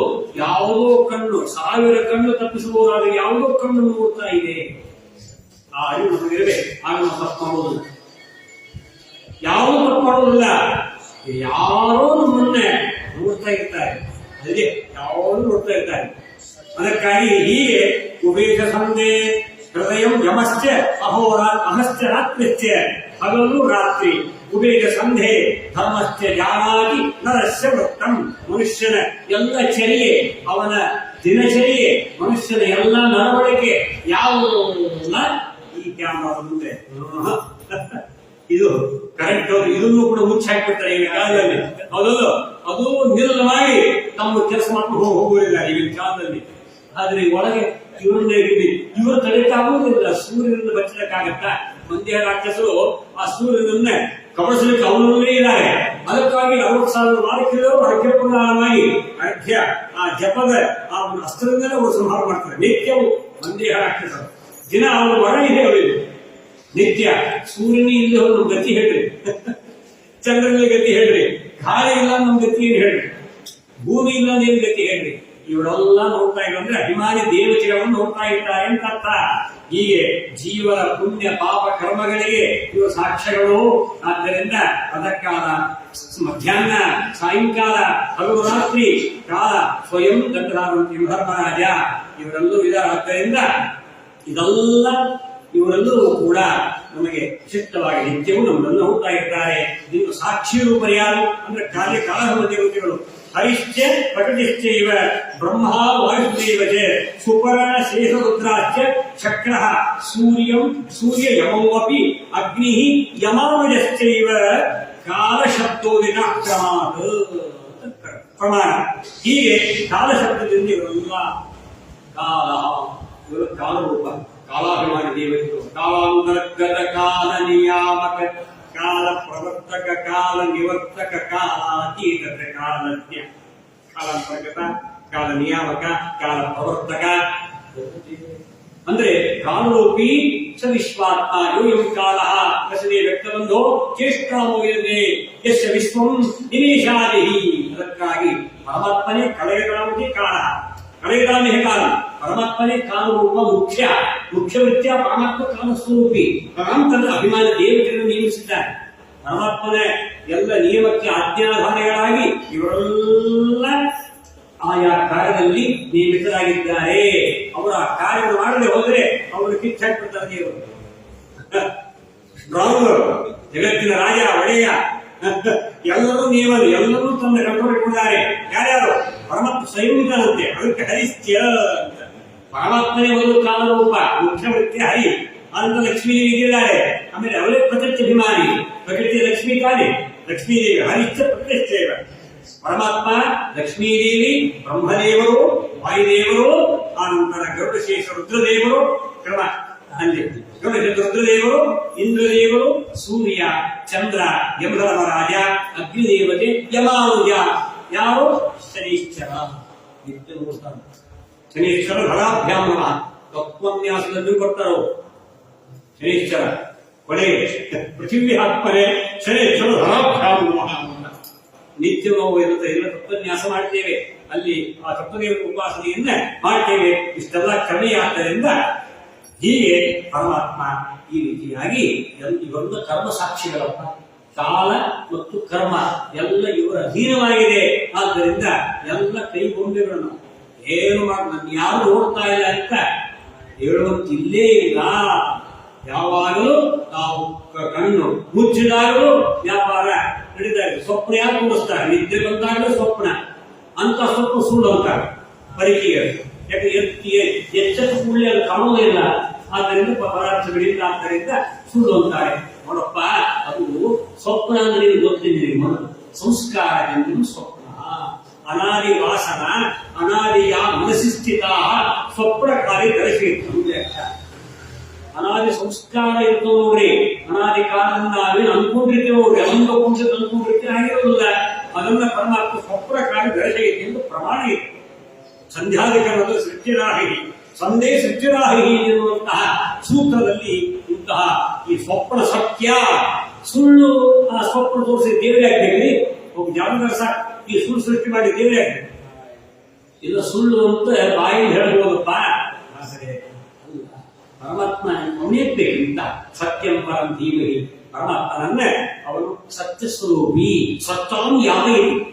ಅದಕ್ಕಾಗಿ ಪರಮಾತ್ಮ ಅವನಲ್ಲಿ ವಿಶೇಷವಾಗಿ ಸತ್ಯತ್ವ ಇದೆ. ಆದ್ದರಿಂದ ಅವನೆಂದು ಅವನು ಮಾಡಿರುವಂತಹ ಸೃಷ್ಟಿ ಯಾವುದೂ ವ್ಯರ್ಥವಲ್ಲ. ಅದಕ್ಕಾಗಿ ಅವನಿಗೆ ಅಂತ ಸೃಷ್ಟಿಯಾಗಿರೋ ಅವನಿಗೆ ಬೇಕಿಲ್ಲ ವೃಷ. ಆದ್ರೆ ನಮಗೆ ಅಮೃಷ, ನಮಗೆ ಪ್ರಯೋಜನ ಇದೆ. ಎತ್ತ ಸದ್ಗೋ ವೃಷ ಧಾಮ್ನ ಶ್ರೀಯನ ಅಲ್ಲಿ ವರ್ತಿಸುವ ನಿರತ್ವಮುಖ ಹಿಂದೆ ಜಾತಿಗೆ ವಿದ್ಯೆಯಲ್ಲಪ್ಪ. ಯಾವ ಒಬ್ಬ ಮಾಯಾವಿ, ಅವನು ಮಾಯಾ, ಇವನು ಮಾಯಾಜಾಲ, ಐಂದಿಕ ಜಾಲ. ಅವ್ರು ಖರ್ಚು ತಗೊಂಡು ಅವನು ಅಲ್ಲಿ ಅದನ್ನು ಹಣ ಮಾಡಿಬಿಡ್ತಾನೆ. ಒಂದು ಕ್ಷಣ ಹೊತ್ತಿರುತ್ತೆ, ಆಮೇಲೆ ಇರುವುದೇ ಇಲ್ಲ. ಹೂ ತೊಡೋದು ಖರ್ಚು ಮಾಡಿಬಿಡ್ತಾನೆ, ಆಮೇಲೆ ಇರುತ್ತಾ? ಅದು ಇರುವುದೇ ಇಲ್ಲ. ಬೂದಿ ಹೀಗೆ ಮಾಡಿ ಅದು ಸಿದ್ಧ ಮಾಡಿಬಿಡ್ತಾನೆ, ಆಮೇಲೆ ಇರುತ್ತಾ? ಹೀಗೆ ದೇವರು ಸೃಷ್ಟಿ ಮಾಡಿದ್ದೇನದು ಇಲ್ಲ, ಸಾಧ್ಯವೇ ಇಲ್ಲ. ಹೀಗೆ ಇಂತಹ ಜಗತ್ತು ಈ ರೀತಿಯಾಗಿ ಇದಕ್ಕೆ ಒಂದು ಪ್ರತೀತಿ, ಇದಕ್ಕೆ ಪ್ರವೃತ್ತಿ, ಇದನ್ನ ಇರಬೇಕು, ಅಸ್ತಿತ್ವ, ಇದನ್ನ ನಡೆಸಿಕೊಂಡು ಹೋಗುವುದು, ಕೊನೆಗೆ ಲಯ ಮಾಡುವುದು, ಇದೆಲ್ಲ ಭಗವಂತನ ಲೀಲೆಯಪ್ಪ. ಇದೆಲ್ಲ ಸುಳ್ಳು ಅಂತ ಹೇಳಬಾರದು. ಸ್ವಪ್ನ ಕಾರ್ಯದರ್ಶಿ ಪರಮಾತ್ಮ ಜಾಗರಾವಸ್ಥ ಪ್ರೇರಕ. ಎಚ್ಚರಿಕೆ ಕೊಡುವೂ ಅವನೇ, ಸ್ವಪ್ನ ತೋರಿಸುವ ಸ್ವಪ್ನಾವಸ್ಥ ಪ್ರೇರಕೂ ಅವನೇ. ಒಂದು ಸುಷುಪ್ತಿ ನಿದ್ರೆ ಕೊಡುವನು ಪರಮಾತ್ಮನೇ. ಪ್ರಾರ್ಥನಾಮಕ ಪರಮಾತ್ಮನ ಗಾಢವಾದ ಆಲಿಂಗನ ಮಾಡಿಕೊಳ್ಳುವುದೇ ನಿದ್ರೆ. ಅವನು ನಮ್ಮನ್ನು ಗಾಢವಾಗಿ ಆಲೋಕಿಸಿದ್ರೆ ಇದ್ರೆ ಅವನು ಆಲೋಕಿಸಿಕೊಳ್ಳಿ ಅನ್ನೋದು ಇದ್ದರೇನೇ ಇಲ್ಲ, ಸಾಧ್ಯನೇ ಇಲ್ಲ. ಇಷ್ಟು ವಿಶ್ವ ತೇಜಸ ಪ್ರಾಜ್ಞಾ ತುದಿಯಾಗಿ ಅವತಾರಗಳು ಯಾಕೆ ಮಾಡಬೇಕು? ಇವೆಲ್ಲ ಮಹಿಮೆಗಳು ಯಾಕಿದೆ? ಇದೆಲ್ಲ ಉಪನಿಷತ್ತಿನಲ್ಲಿದೆ. ಎಲ್ಲ ಸುಳ್ಳು ಒಂದು ಬಳಿಕ ಈ ಮಹಿಮೆಯೇ ಸುಳ್ಳಾಗಿಬಿಡುತ್ತಾರೆ. ಹಾಗಾದ್ರೆ ಬೇರೆ ಎಲ್ಲ ಸುಳ್ಳೆ, ಅಸತ್ವಾವೇದಕ ಇದನ್ನು ಹೇಳ್ತಾರೆ. ತಮಗೆ ಏನ್ ಬೇಕು ಅಷ್ಟು ಮಾತ್ರ ಪ್ರಮಾಣ ಹೇಳಿದ್ರು ಕೆಲವರು. ನಮಗೆ ಏನ್ ಬೇಕು ಅಷ್ಟೇ ಪ್ರಮಾಣ ಹೇಳ್ತಾ, ಕೆಲವು ಮಾತ್ರ ತತ್ವಮಸಿ, ಅಹಂ ಬ್ರಹ್ಮಾಸ್ಮಿ, ನೇನಾಸ್ತಿ ಕಿಂಚನ ಇವಷ್ಟೇ ತಗೊಂಡು ಮಿಕ್ಕಿದ್ದೆಲ್ಲ ತಮಗೆ ಉಪಯೋಗ ಇಲ್ಲ. ಅದನ್ನೆಲ್ಲ ಅಸತ್ವಾವೇದಕ. ಅದೆಲ್ಲ ವೇದ ಪ್ರಮಾಣ ಒಪ್ಪಿ, ವೇದ ಪ್ರಮಾಣ ಒಪ್ಪಿ 5 ವಾಕ್ಯಗಳು, 5 ವಾಕ್ಯಗಳು ಮಾತ್ರ ಪ್ರಮಾಣ ತಮ್ಮ ಸಂಬಂಧಪಟ್ಟದ್ದು. ಇಲ್ಲ ಅನ್ವಯ ತಮ್ಮ ಸಂಬಂಧಪಟ್ಟದ್ದು. ಇಲ್ಲ ಅಂದ್ರೆ ಆ ಮತವೇ ಹಾಳಾಗಿ ಬರ್ತದೆ. ಈ ಮತ ಅಂತ ಇದು ಮಾಡಬಾರದು, ಹೇಳಬಾರದು. ಅದಕ್ಕೆ ನಮಗೆಲ್ಲ ಗೊತ್ತು ಏನು ಈ ರೀತಿಯಾಗಿ ವೇದವನ್ನ ಅಲೆಗಳಿದ್ದಾರೆ. ಅಂಥ ವೇದಕ್ಕೆ ವೇದ ಓದ್ತಾರೆ. ವೇದ ಭಾರ ಭರಕ್ಕಂತಹ ಸವೈ ಬ್ರಾಹ್ಮಣ ಗರ್ಧವಃ ಅಂತ ಸ್ಮೃತಿ ವಾಕ್ಯ ಇದೆ. ಚತುರ್ವೇದ ಅಧೀತ್ಯ ಎಲ್ಲಾ ವೇದ 4 ವೇದ ಅಧ್ಯಯನ ಮಾಡಿ ತ್ರಿಪಾಠಿಯನ್ನು ಕಲಿಸಿಕೊಂಡ, ಡಿಪಾಠಿಯನ್ನು ಕಲಿಸಿಕೊಂಡ, ಚತುರ್ವೇದಿ ಕಲಿಸಿಕೊಂಡ, ಸಾಮಗಾನ ಕಲಿಸಿಕೊಂಡ, ಶಾಸ್ತ್ರಿ ಕಲಿಸಿಕೊಂಡ, ಮುಂದೆ ಆದರೆ ವೇದಾರ್ಥವನ್ನ ವೇದೈಕ ವೇದ್ಯ ಸದಾತ್ಮೈಕ ವಿದ್ಯೆನ ಪರಮಾತ್ಮ ಅಜರಾಮೈಕ ವೇದ್ಯೋವರಿಗೆ ವೇದ ಮಾತ್ರ ಬೇಕಾಯಿತು, ಅರ್ಥ ಬೇಡವರಿಗೆ. ಅರ್ಥ ಬೇಡವಾಯಿತು.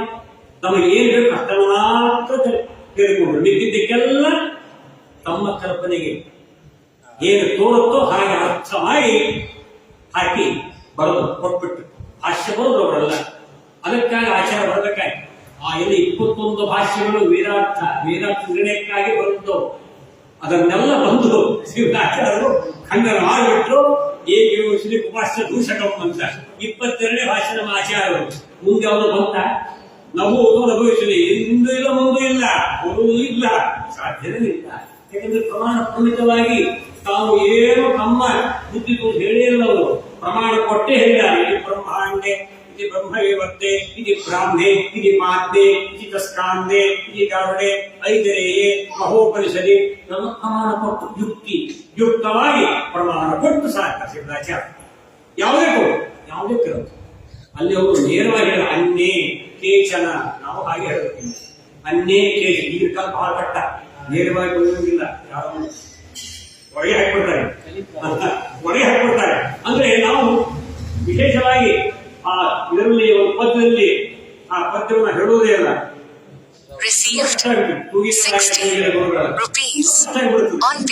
ಏನು ಮಾಡೋದು ಇಂಥ ಪರಿಸ್ಥಿತಿ? ರಾಯಕ ಬರಬೇಕಂತ ನಮ್ಮನ್ನು ಅವ್ರು ಬಂದದ್ದೇ ಅದಕ್ಕೆ ದಿನಾಂಕ ಸಮಸ್ಥಾಪನೆಗೆ ಬಂದದ್ದು ಅವ್ರ ಮುಂದೆ ನಾವು ಇಂಥ ಪರಿಸ್ಥಿತಿ ನೀವೇ ಕಾಪಾಡ್ರಿ, ನಮಗೆ ನೀವೇ ಗತಿ, ನಾವು ನೀವೇ ಗತಿಯನ್ನು ಧರಿಸಬೇಕಂತೆ.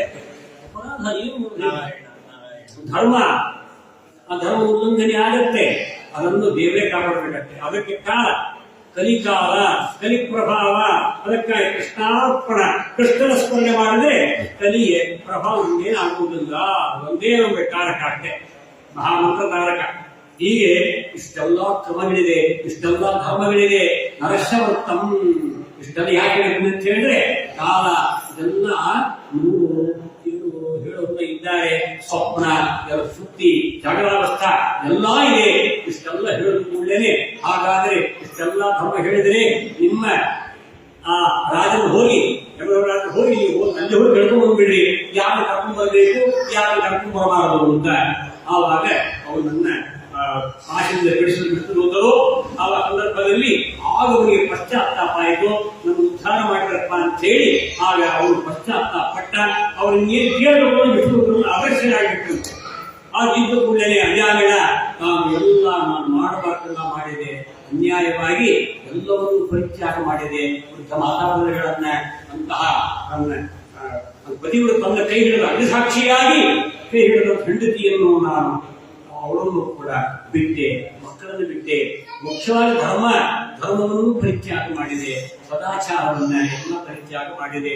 ಎಂತಹ ಮಾಡಬಾರದನ್ನ ಮಾಡಿದ್ದೇನೆ ಅಂತೇಳಿ ಪಶ್ಚಾತ್ತಾಪಟ್ಟು ಗಂಗಾ ತೀರಕ್ಕೆ ಹೋಗ್ತಾನೆ, ಹರಿದ್ವಾರಕ್ಕೆ ಹೋಗ್ತಾನೆ. ಅಲ್ಲಿ ಹೋಗಿ ತ್ರಿವಿಕ್ರಮನ ಗುಡಿಯಲ್ಲೇ ಇದ್ದು ನಿರಂತರವಾಗಿ ಉಪಾಸನೆ ಮಾಡುತ್ತಾ ಪರಮಾತ್ಮನ ಧ್ಯಾನ ತತ್ಪರನಾಗಿ ತಾನು ಎಂಥ ಒಂದು ವಿಶೇಷದಿಂದ ಗಂಗಾ ನದಿಯ ಆ ವಿಚಿತ್ರವನ್ನು ಪರಮಾತ್ಮನ ಪಾದೋದಕ ಸ್ಪರ್ಶ ಅವನಿಗೆ ಸಿಕ್ಕು ಅಂತ ಎಲ್ಲರಿಗೂ ಸಿಗುವುದಿಲ್ಲ. ಅಂತಹ ವಿಚಿತ್ರವಾಗಿರುವ ಗಂಗಾ ತೀರದಲ್ಲಿ ವಾಸ, ಕೊನೆಗೆ ತನ್ನ ದೇಹವನ್ನೇ ಅಲ್ಲಿ ತ್ಯಾಗ ಮಾಡ್ತಾನೆ. ದಿವ್ಯ ವಿಜ್ಞಾನ ಬಂತು, ಅದೇ ವಿಷ್ಣುಪುರ ಬಂದಂತೆ ಬಂದು ಅವನ ದಿವ್ಯ ದೇಹ ಕರೆದುಕೊಂಡು ಪರಮಾತ್ಮನ ಲೋಕಕ್ಕೆ ಅವನು ಕರೆದುಕೊಂಡು ಹೋಗ್ತಾರೆ. ಹೀಗೆ ಹೇಳ್ತಾರೆ, ಈ ರೀತಿಯ ಪುತ್ರೋಪಚಾರ ಸುಖಾಚಾರ ಹೇಳೋರಪ್ಪ, ಕೇವಲ ಮಗನನ್ನ ನಾವು ನಾರಾಯಣ ಅಂತ ಮಗನನ್ನ ಕರೆದಿದ್ದಕ್ಕೆ ದೇವರೇ ಬಂದು ಉದ್ಧಾರ ಮಾಡಿದ ಅಂದವರಿಗೆ ಒಂದು ತೀವ್ರ ಶ್ರದ್ಧೆಯಾಗಬೇಕು. ಶ್ರದ್ಧೆಯಿಂದ ಭಕ್ತಿಯಿಂದ ದೇವರ ಸ್ಮರಣೆ ಮಾಡಿದರೆ ಇನ್ನೇನಾಗಲಿಕ್ಕೆ ಹೇಳಿ ಅಂತ ಅಜಾಮಿಳ ಕಥೆಯನ್ನು ಹೇಳಿ ಆಮೇಲೆ ಅಲ್ಲಿ ಯಮಧರ್ಮರಾಜರ ಹತ್ರ ಹೋಗಿ ದೂರ್ತಾರೆ. ಎಲ್ಲ ದೂತರು ಹೀಗಾಗಬೇಕು ಎಂದು ನಾವು ಬರಿಗಡೆ ಬಂದೇ ಇಲ್ಲ. ಅವ್ರು ಯಾಕೆ 4 ಜನ ಬಂದ್ರು, ಬಂದು ಪಾಶವನ್ನು ನಮ್ಮ ಮುಂದೆ ನಾವು ನೋಡುತ್ತಿರುವಂತ ಬೇಡ ಅಂತ ಹೇಳಿದ್ರು ಆ ಪಾಶವನ್ನು ಬಿಡಿಸಿಬಿಟ್ರು. ನೋಡಿದ್ರೆ ವಿಶೇಷವಾಗಿರ್ತದೆ ಎಲ್ಲ ನಾಟಕ ಇತ್ತು ಅವರಿಗೆ. ಏನಿದು ಆಶ್ಚರ್ಯ! ಹಾಗಾದ್ರೆ ನಾವು ಈ ರೀತಿಯಾಗಿ ಎಂತಹ ಪಾಪಿಷ್ಠನಾಗಿದ್ದವನು ಮಾಡಬಲ್ಲ ಮಾಡಿದ್ದ ಅಂಥವರನ್ನು ನಾವು ಅಲ್ಲೇ ಬಿಟ್ಬಿಡ್ಬೇಕಾಯ್ತಲ್ಲ, ಬರೀ ಬರಬೇಕು. ಅದಕ್ಕೋಸ್ಕರವಾಗಿ ನೀನೊಬ್ಬೇ ಶಾಸನ ಅಂದ್ಕೊಂಡಿದ್ದೀವಿ. 7 ಜನ ಶಾಸಕರು ಎಲ್ಲರೂ ಈ ರೀತಿಯಾಗಿ ಶಾಸನ ಮಾಡ್ತಾರೆ. ಆಡಳಿತ ಹೀಗಾಗ್ಬಿಟ್ರೆ ಮುಂದೆ ಗತಿ ಏನು? ಬಾರಾಕುಡಿ ಬಾಪ್ರಿ ನೀನ್ ಹೇಳ್ತಾರ ಹಾಗೆ ಯಾರು ಏನಿಲ್ಲ, ಯಾರು ಕುಂದ್ರೆ ಅಂತ ಹೇಳ್ತಾರಲ್ಲ, ಯಾರಿಗೆ ಏನು ನಿಯಮ ಏನೂ ಆಗುವುದೇ ಇಲ್ಲ. ಅದಕ್ಕಾಗಿ ನೀನ ಗತಿ, ಅದಕ್ಕೆ ನೀವೇ ನಮಗೆ ದಾರಿ ಕೊಡಬೇಕು ಅಂದಾಗ ನೀವು ಸರ್ವಥಾ ಹಾಗೆಲ್ಲ ಮಾಡಬಾರದು.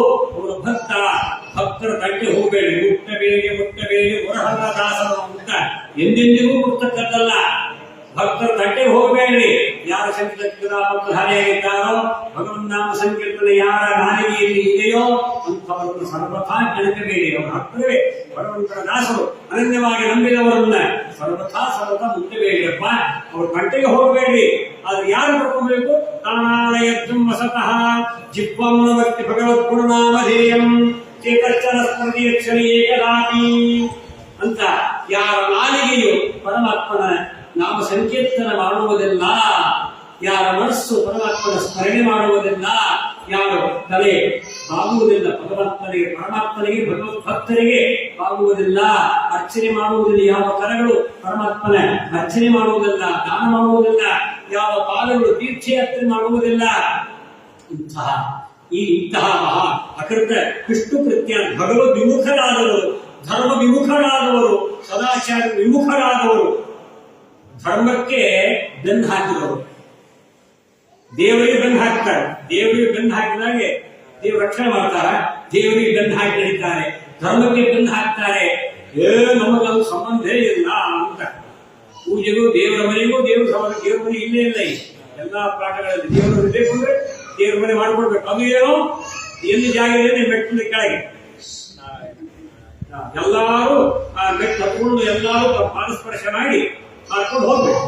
ಎಲ್ಲೂ ಸ್ಥಳ ಇಲ್ಲ, ಎಲ್ಲೆಲ್ಲೂ ಸ್ಥಳ ಇಲ್ಲ ಅಂತ. ಏನು ವಾಷಿಂಗ್ ರೂಮ್ ಏನು, ಬೆಡ್ರೂಮ್ ಏನು, ಮೀಟಿಂಗ್ ರೂಮ್ ಏನು, ಹಾಲ್ ಏನು, ಥಿಯೇಟರ್ ಏನು, ದೇವರು ಮತ್ತೆ ಮೆಟ್ಟಿನ ಕಡೆ ಎಲ್ಲೂ ಜಾಗ ಸಿಗುತ್ತೆ. ಆಚಾರ್ಯ ಇಲ್ಲಿ ಕೂಡಲು ಮಾಡಿದ್ದೇವೆ. ಏನು ಪರಿಸ್ಥಿತಿ? ದೇವರ ಈಶಾವಾಸ ಎಲ್ಲ ಭಗವಂತನ ಮನೆ, ಎಲ್ಲ ಪರಮಾತ್ಮನ ಮನೆ, ದೇವರಿಗೆ ಸ್ಥಾನ ಇಲ್ಲ. ಇನ್ನೇನು ಇಂಥವರನ್ನ ನಿರ್ಭೀಡೆಯಾಗಿ ಎಳೆದು ತನ್ನಿ. ನಾಲಿಗೆ ಇದೇ ಭಗವನ್ ನಾಮ ಸಂಕೀರ್ತನೆಗಾಗಿ ನಾಲಿಗೆ ಭೂಷಣ ನಾರಾಯಣನ ನಾಮ, ಕಾಲಿಗೆ ಭೂಷಣ ಹರಿಯಾತ್ರೆಯು. ಈ ರೀತಿಯಾಗಿ ದೇವರು ನಮಗೆ ನಾಲಿಗೆ ಕೊಟ್ಟಿದ್ದಾನೆ.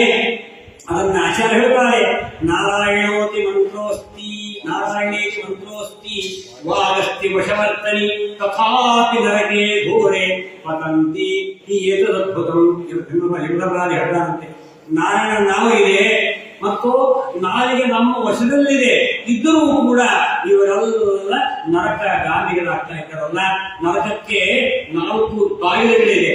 4 ಬಾಗಿಲುಗಳಲ್ಲಿ ಈ ದಕ್ಷಿಣ ದಿಕ್ಕಿನ ದ್ವಾರ ಹೌಸ್ಫುಲ್, ಏರಿದ ಮೇಲೆ ಮತ್ತೆ ಫ್ಲೈಓವರ್ ಮಾಡಿದ್ರು. ಅದರಲ್ಲೇ ಇನ್ನೊಂದು ಸಗತ್ತನಿಲ್ಲ, ಅಗಲೀಕರಣ, ಎಲ್ಲ ಗಿಡ ಮರ ಇದ್ದದ್ದೆಲ್ಲ ಎಲ್ಲ ಕತ್ತರಿಸಿ ಎಲ್ಲ ಮಾಡಿ ಸಗತ್ತೆ ಇಲ್ಲ. ಎಷ್ಟು ರಸ್ತೆಗಳು, ಎಷ್ಟು ಫ್ಲೈಓವರ್, ಎಲ್ಲ ಕಡೆ ಇಲ್ಲೆಲ್ಲ ಮೈಸೂರು ಹಾಗೆ ಆಗಿಬಿಟ್ಟಿದೆ. ಪಟ್ಟಪಟ್ಟಗಳು, ಫ್ಲೈಓವರ್ಗಳು, ಅಲ್ಲಿನ ಮತ್ತೊಂದು ಓವರ್. ಇಲ್ಲಿ ಅಂತರಿಕ್ಷದಲ್ಲಿ ಹಾರಾಡಬೇಕಾಗ್ತದೆ. ಅದು ಅವು ಬಂದಿವೆ ಈಗ. ಅಂತರಿಕ್ಷದಲ್ಲಿ ಕಾರುಗಳು ಬರ್ತಾವೆ, ಅಂತರಿಕ್ಷದಲ್ಲಿ ಹಾರಾಡೋ ಕಾರಣ ಅದೆಲ್ಲ ಬಂದಿದೆ ದೇಶದಲ್ಲಿ. ಅಲ್ಲೇನು ಬರ್ತಾರೆ, ಇಲ್ಲೂ ಬರ್ಬೇಕು. ಧರ್ಮವನ್ನು ಬಿಟ್ಟು ಎಲ್ಲ ಬರ್ತದೆ. ಅದು ಈ ಧರ್ಮದಲ್ಲಿ ಅಲ್ಲಿ ಹೋಗಿದೆ, ಅವರು ಧರ್ಮಾಚರಣೆ ಮಾಡ್ತಾರೆ, ಅವ್ರನ್ನ ಮಾಡ್ತೀವಿ, ಏನಿಲ್ಲ ಇಲ್ಲ. ಅದು ಭೋಗ ಭೂಮಿ, ಅದೇನು ಮಾಡಿದ್ರು ಅಲ್ಲಿ ಕೌಂಟ್ ಆಗುವುದೇ ಇರ್ತದೆ. ಇಲ್ಲಿ ಮಾಡಿದ್ರೇನೆ ಕರ್ಮಭೂಮಿ ಭಾರತ ನಾಮ ಕಂಡೆ. ಏನ್ ಮಾಡೋದು, ಅಷ್ಟು ಮಾಡೋದು ಅಷ್ಟೇ ಪುಣ್ಯ. ಅಷ್ಟಾದ್ರೂ ಮಾಡ್ಲಪ್ಪ, ದೇವರ ಕಾಪಾಡಿ ಅನ್ಕೋಬೇಕಷ್ಟೆ. ಯಾರದು ಇದೇನೋ ಅವರನ್ನ ನಾವು ನಿಂದ ಮಾಡ್ತಾ ಇಲ್ಲ, ಅಲ್ಲೂ ಮಾಡ್ತಾರೆ. ಸಂತೋಷ ಪಡೋಣ, ಆರಾಧನೆಯಲ್ಲೂ ಮಾಡ್ತಾರೆ, ಸಹಾಯ ಆರಾಧನೆ ಅಲ್ಲೂ ವಿಜೃಂಭಣೆ ಮಾಡಿದ್ರು. ನೋಡ್ರಿ, ವಿಶ್ವವ್ಯಾಪಿಗಳವರು, ದೇವರು ವಿಶ್ವವ್ಯಾಪಿ, ಹಾಗೆ ಅವರ ಪುತ್ರರು ಮೊದಲು ಹೊರಪಡ ವೆಂಕಟೇಶ್ ಅಲ್ಲಿದ್ದಾನೆ, ರಾಯರಲ್ಲಿ ಹೋಗಿದ್ದಾರೆ. ಭಕ್ತಿ ಏನ್ ಮಾಡೋದು, ಭಕ್ತರಿದ್ದಲ್ಲಿ ದೇವರು ಇದ್ದೇ ಇರ್ತಾನೆ. ಆ ಮೂಲಕವಾಗಿ ಅಂದ್ರೆ ತಾತ್ಪರ್ಯ, ಅಷ್ಟು ವಿಧವಾಗಿ ಧರ್ಮ ವಿಮುಖರಾಗಿದ್ದಾರಲ್ಲ ಅಂತವರನ್ನ ನಿರ್ಭೀಡೆಯಾಗಿ ತನ್ನಿ. ತಥಾ ಪದಕ್ಕಾಗಿ ಧರ್ಮರಾಜ ಒಂದು ಆಶ್ಚರ್ಯಪಡ್ತದಂತೆ. ಧರ್ಮರಾಜ ನಾರದ ಹೋಗಿ ಎಲ್ಲ ನೋಡುವಂತೆ, ನರಕ ನೋಡ್ಬಿಟ್ಟು ಯಾಕೆ ದುಃಖ ಪಡ್ತಾ ಕಷ್ಟಪಡ್ತಾ ಇದ್ದಾರೆ ಅಂದ್ಕೊಳ್ಳಿ ಹೋಗಿ ನಾರಾಯಣ ನಾರಾಯಣ ನಾರಾಯಣ ಅಂದ್ರಂತೆ. ಅದು ನಾರದ ಉಚ್ಚಾರ ಹೋಗ್ಬಿಟ್ಟು ಎಲ್ಲರೂ ನಾರಾಯಣ ಅಲ್ಲಿ ಕತ್ತಂತೆ. ಅಂದ್ಕೊಳ್ಳಿ ಎಲ್ಲ ಇಡೀ ನರಕವೇ ಖಾಲಿ ಆಯ್ತು, ನರಕವೇ ಖಾಲಿ ಆಯ್ತು. ಯಾರು ಇಲ್ಲೇ ಇಲ್ಲ, ಏನೊಂದು ನೊಣವೂ ಇಲ್ಲ ಧ್ಯಾನಿಸಲಿಕ್ಕೆ. ಎಲ್ಲ ನರಕದ ಎಲ್ಲ ಲೋಕಗಳು, ಎಷ್ಟೆಷ್ಟು ಲೋಕಗಳಿತ್ತೋ ಎಲ್ಲ ಖಾಲಿ ಖಾಲಿ ಖಾಲಿ. ನಾನು ಎಂಥ ಕೆಲಸ ಮಾಡಿದ್ರೆ ನೀವು ಒಂದು ನಾರಾಯಣ ಸ್ಮರಣೆ ಇಲ್ಲೇ ಮಾಡಬೇಕಾ? ಅಷ್ಟು ಮಹತ್ವ ಅಂತ ನಾರಾಯಣ ನಾಮ ಅಷ್ಟು ಮಹತ್ವದ್ದಿದೆ. ಅದಕ್ಕಾಗಿ ನಿರಂತರವಾಗಿ ಭಗವಂತನ ಸ್ಮರಣೆ ಮಾಡಲಿಕ್ಕಾಗಿಯೇ ನಾಲಿಗೆ ಇದೆ. ಅದಕ್ಕೆ ಅದನ್ನು ಸಾರ್ಥಕ ಮಾಡಿಕೊಳ್ಳಬೇಕು. ನಾಲಿಗೆ ಸಾರ್ಥಕ ಸ್ಮರಣೆ ಮಾಡಿದಾಗ, ಇಲ್ಲವಾದರೆ ನಾಲಿಗೆ ಚೇತಕ್ಕೆ ಲಕುಮಿ ಲೋಲನ ನೆನೆಯದೆ ಕಂಗಡಿತ್ಯಾತಕ್ಕೂ ಕಾವೇರಿ ರಂಗನನ್ನು ಶ್ರೀರಂಗಪಟ್ಟಣಕ್ಕೆ ಹೋಗ್ತಾರೆ, ರಂಗನ ನೋಡುವುದೇ ಇಲ್ಲ. ರಂಗ ನೋಡದೆ ಬಂದ್ರು ವ್ಯರ್ಥ. ಗೋಪುರವನ್ನು ನೋಡಬೇಕು, ಅಲ್ಲಿ ನೋಡಿ ದರ್ಶನ ಮಾಡ್ಕೊಂಡು ಬರಬೇಕು. ರಂಗನಾಥನ ಮೋಹನಿದ್ರೆ, ಜಗದೇಕನಿದ್ರೆ, ವಿದೇಹನಿದ್ರೆ, ಸಮುದ್ರವಿದ್ರೆ ಎಂತಹ ಗಿರಿಜಾನದಿ ಸ್ನಾನವಾಗಿ ಅಲ್ಲಿ ಹರಿಪಾದ ಸಮಕಾಲೇರಿ ಗಿರಿಜಾನದಿಯ ಸ್ನಾನ ಮಾಡಿ ಪರಮ ವೈಕುಂಠ ರಂಗ ಮಂದಿರ ಪರವಾಸುದೇವನ ನೋಡುವ ಕಂಗಡಿತ್ಯಾಗ. ಹೀಗೆ ಪರಮಾತ್ಮನನ್ನ ನೋಡದ ಕಣ್ಣು ಕಣ್ಣಲ್ಲ, ಪರಮಾತ್ಮನನ್ನ ನುಡಿಯಲ್ಲ ನಾಲಿಗೆಯಲ್ಲ, ನಾಲಿಗೆಯಲ್ಲ, ಕಿಮಿಯಲ್ಲ. ಶ್ರೋತ್ರಸ್ಯ ಶ್ರೋತ್ರಂ ಮನಸೋ ಮನಃ ಹೇಳ್ತಾರೆ. ಚಕ್ಷು ಅತಿಮುಕ್ತಿ ಜೀವ ಇಹ ಚೇದೇವಿ ಅಥ ಸತ್ಯಮಸ್ತಿ ನ ಚೇದಿಹಾದೇವಿ ಮಹತೀ ನಿಷ್ಠಿ. ಅಂತ ವಾಕ್ಯ ಹೇಳ್ತೀವಿ. ನಮಗೆ ವಿಶಿಷ್ಟವಾದಂತಹ ಕೇಳೋಪನಿಷತ್ತು ಸರ್ವಕಾಲ ಹೇಳುತ್ತೆ. ಎಷ್ಟು ಉತ್ತಿಷ್ಟ ಜಾಗ್ರದ ಪ್ರಾಪ್ಯವಾದ ನಿರೋಧದ ಸುರಕ್ಷಧಾರ ದಿಶಿದ ದುರತ್ಯ ಹಿಂಸಿತ ಮಾತಿದೆ. ಹೀಗೆ ಕರಾರುವಕ್ಕಾಗಿ ಹೇಳುತ್ತಾದ್ದರಿಂದ ಇಂದ್ರಿಯಗಳನ್ನ ನಾವು ಸಾರ್ಥಕಪಡಿಸಿಕೊಳ್ಳಬೇಕು. ಇಂದ್ರಿಯ ಕೊಟ್ಟು ದೇವರು ಕೊಟ್ಟಿರಾದ್ದರಿಂದ ಆ ಇಂದ್ರಿಯಗಳನ್ನು ದೇವರಿಗೆ ಅರ್ಪಿಸಬೇಕು. ಆಗ ಮಾತ್ರ ನಮ್ಮ ಜನ್ಮ ಸಾರ್ಥಕವಾಗುತ್ತೆ. ವಿಶಾಲ ಕರ್ಣಕ್ಕೆ ಭೂಷಣ ವಿಷ್ಣು ಕಷೆಯು, ಆನೆಗೆ ಭೂಷಣ ತುಳಸಿಯೇ ಬಂದ ದಾನಗೆ ಭೂಷಣ ಎರಡು ಹಸ್ತಂಗಳಿಗೆ ಶ್ರೀಪಾದಗಳ. ಹೀಗೆ ಇಷ್ಟು ಮಾಡಿದಾಗ ಸಾರ್ಥಕ. ಕಣ್ಣು, ಕೈ, ಕಾಲು, ಕಿವಿ, ನಾಲಿಗೆ ಇರಲಿಕ್ಕೆ ಮಣ್ಣು ಮುಕ್ಕಿ ಹುಚ್ಚರಾಗುವೆ. ಹೆಣ್ಣು ಮಣ್ಣಿಗಾಗಿ ಹರಿಯರ ಉನ್ನದೆ ಉಪವಾಸ ಇರುವುದೇ ಕೋಡಿ. ಮಾನವ ಜನ್ಮ ಇದು ಒಂದು ಗುಡ್ಡರು, ಇದನ್ನು ಹಾನಿ ಮಾಡಲು ಬೇಡಿ ಹುಚ್ಚಪ್ಪಣಿಯ. ಉನ್ನದೆ ಉಪವಾಸ ಇರಬೇಕು. ಶ್ರೀರಾಮಮತ ಉನ್ನದೆ ಉಪವಾಸ ಇರ್ತಿರಲ್ಲಪ್ಪ. ಕಣ್ಣು, ಕೈ, ಕಾಲು, ಕಿವಿ ಎಲ್ಲ ಇದೆ. ಒಂದೊಂದು ಎಷ್ಟು ಅಮೂಲ್ಯ. ಅರ್ಥವಂ ಅಧ್ರುವಂ. ಮಾನವ ದೇಹ ದುರ್ಲಭಂ ಆಸೆಂದನ್ನ. ಹೀಗೆ ನರಜನ್ಮ ಬರುವುದೇ ಕಷ್ಟ. ನರಜನ್ಮ ಬರುವುದೇ ಕಷ್ಟ. ಇದನರಿತು ನೋಡೋ ವಿಪ್ರತ್ವ ಶ್ರೇಷ್ಠ, ಮರಳಿ ಬಾಹುದೇ ಉತ್ಕೃಷ್ಟ. ನಮ್ಮ ಭೌತ ಮತವನ್ನು ಕೊಂದೆಲವೋ ದುರ್ಗಟ, ಕೇಳಲವೋ ಮಕ್ಕಟ, ಎಚ್ಚೆತ್ತು ಇರು ಕನ್ಯಾ ಮನವೇ, ನಮ್ಮ ಚೂತ ನಂಬಿಯ ನೆನೆ ಕನ್ಯಾ ಮನವೇ, ಎಚ್ಚೆತ್ತು ಇರು ಕನ್ಯಾ ಮನವೇ ಅಂತ ಇಷ್ಟು ಎಚ್ಚರಿಕೆಯನ್ನು ವಿಜಯದಾಸರು, ಗೋಪಾಲದಾಸರು, ಜಗನ್ನಾಥದಾಸರು, ಪುರಂದರದಾಸರು ಮಾಡಿಕೊಂಡು ಇಂತಹ ಆ ಒಂದು ಕೃತಿ ರತ್ನಗಳನ್ನು ನಮಗೆ ವೇದ ಶಾಸ್ತ್ರದ ಸಾರವನ್ನೇ ಗುಣಗೊಳಿಸಿದ್ದಾರೆ.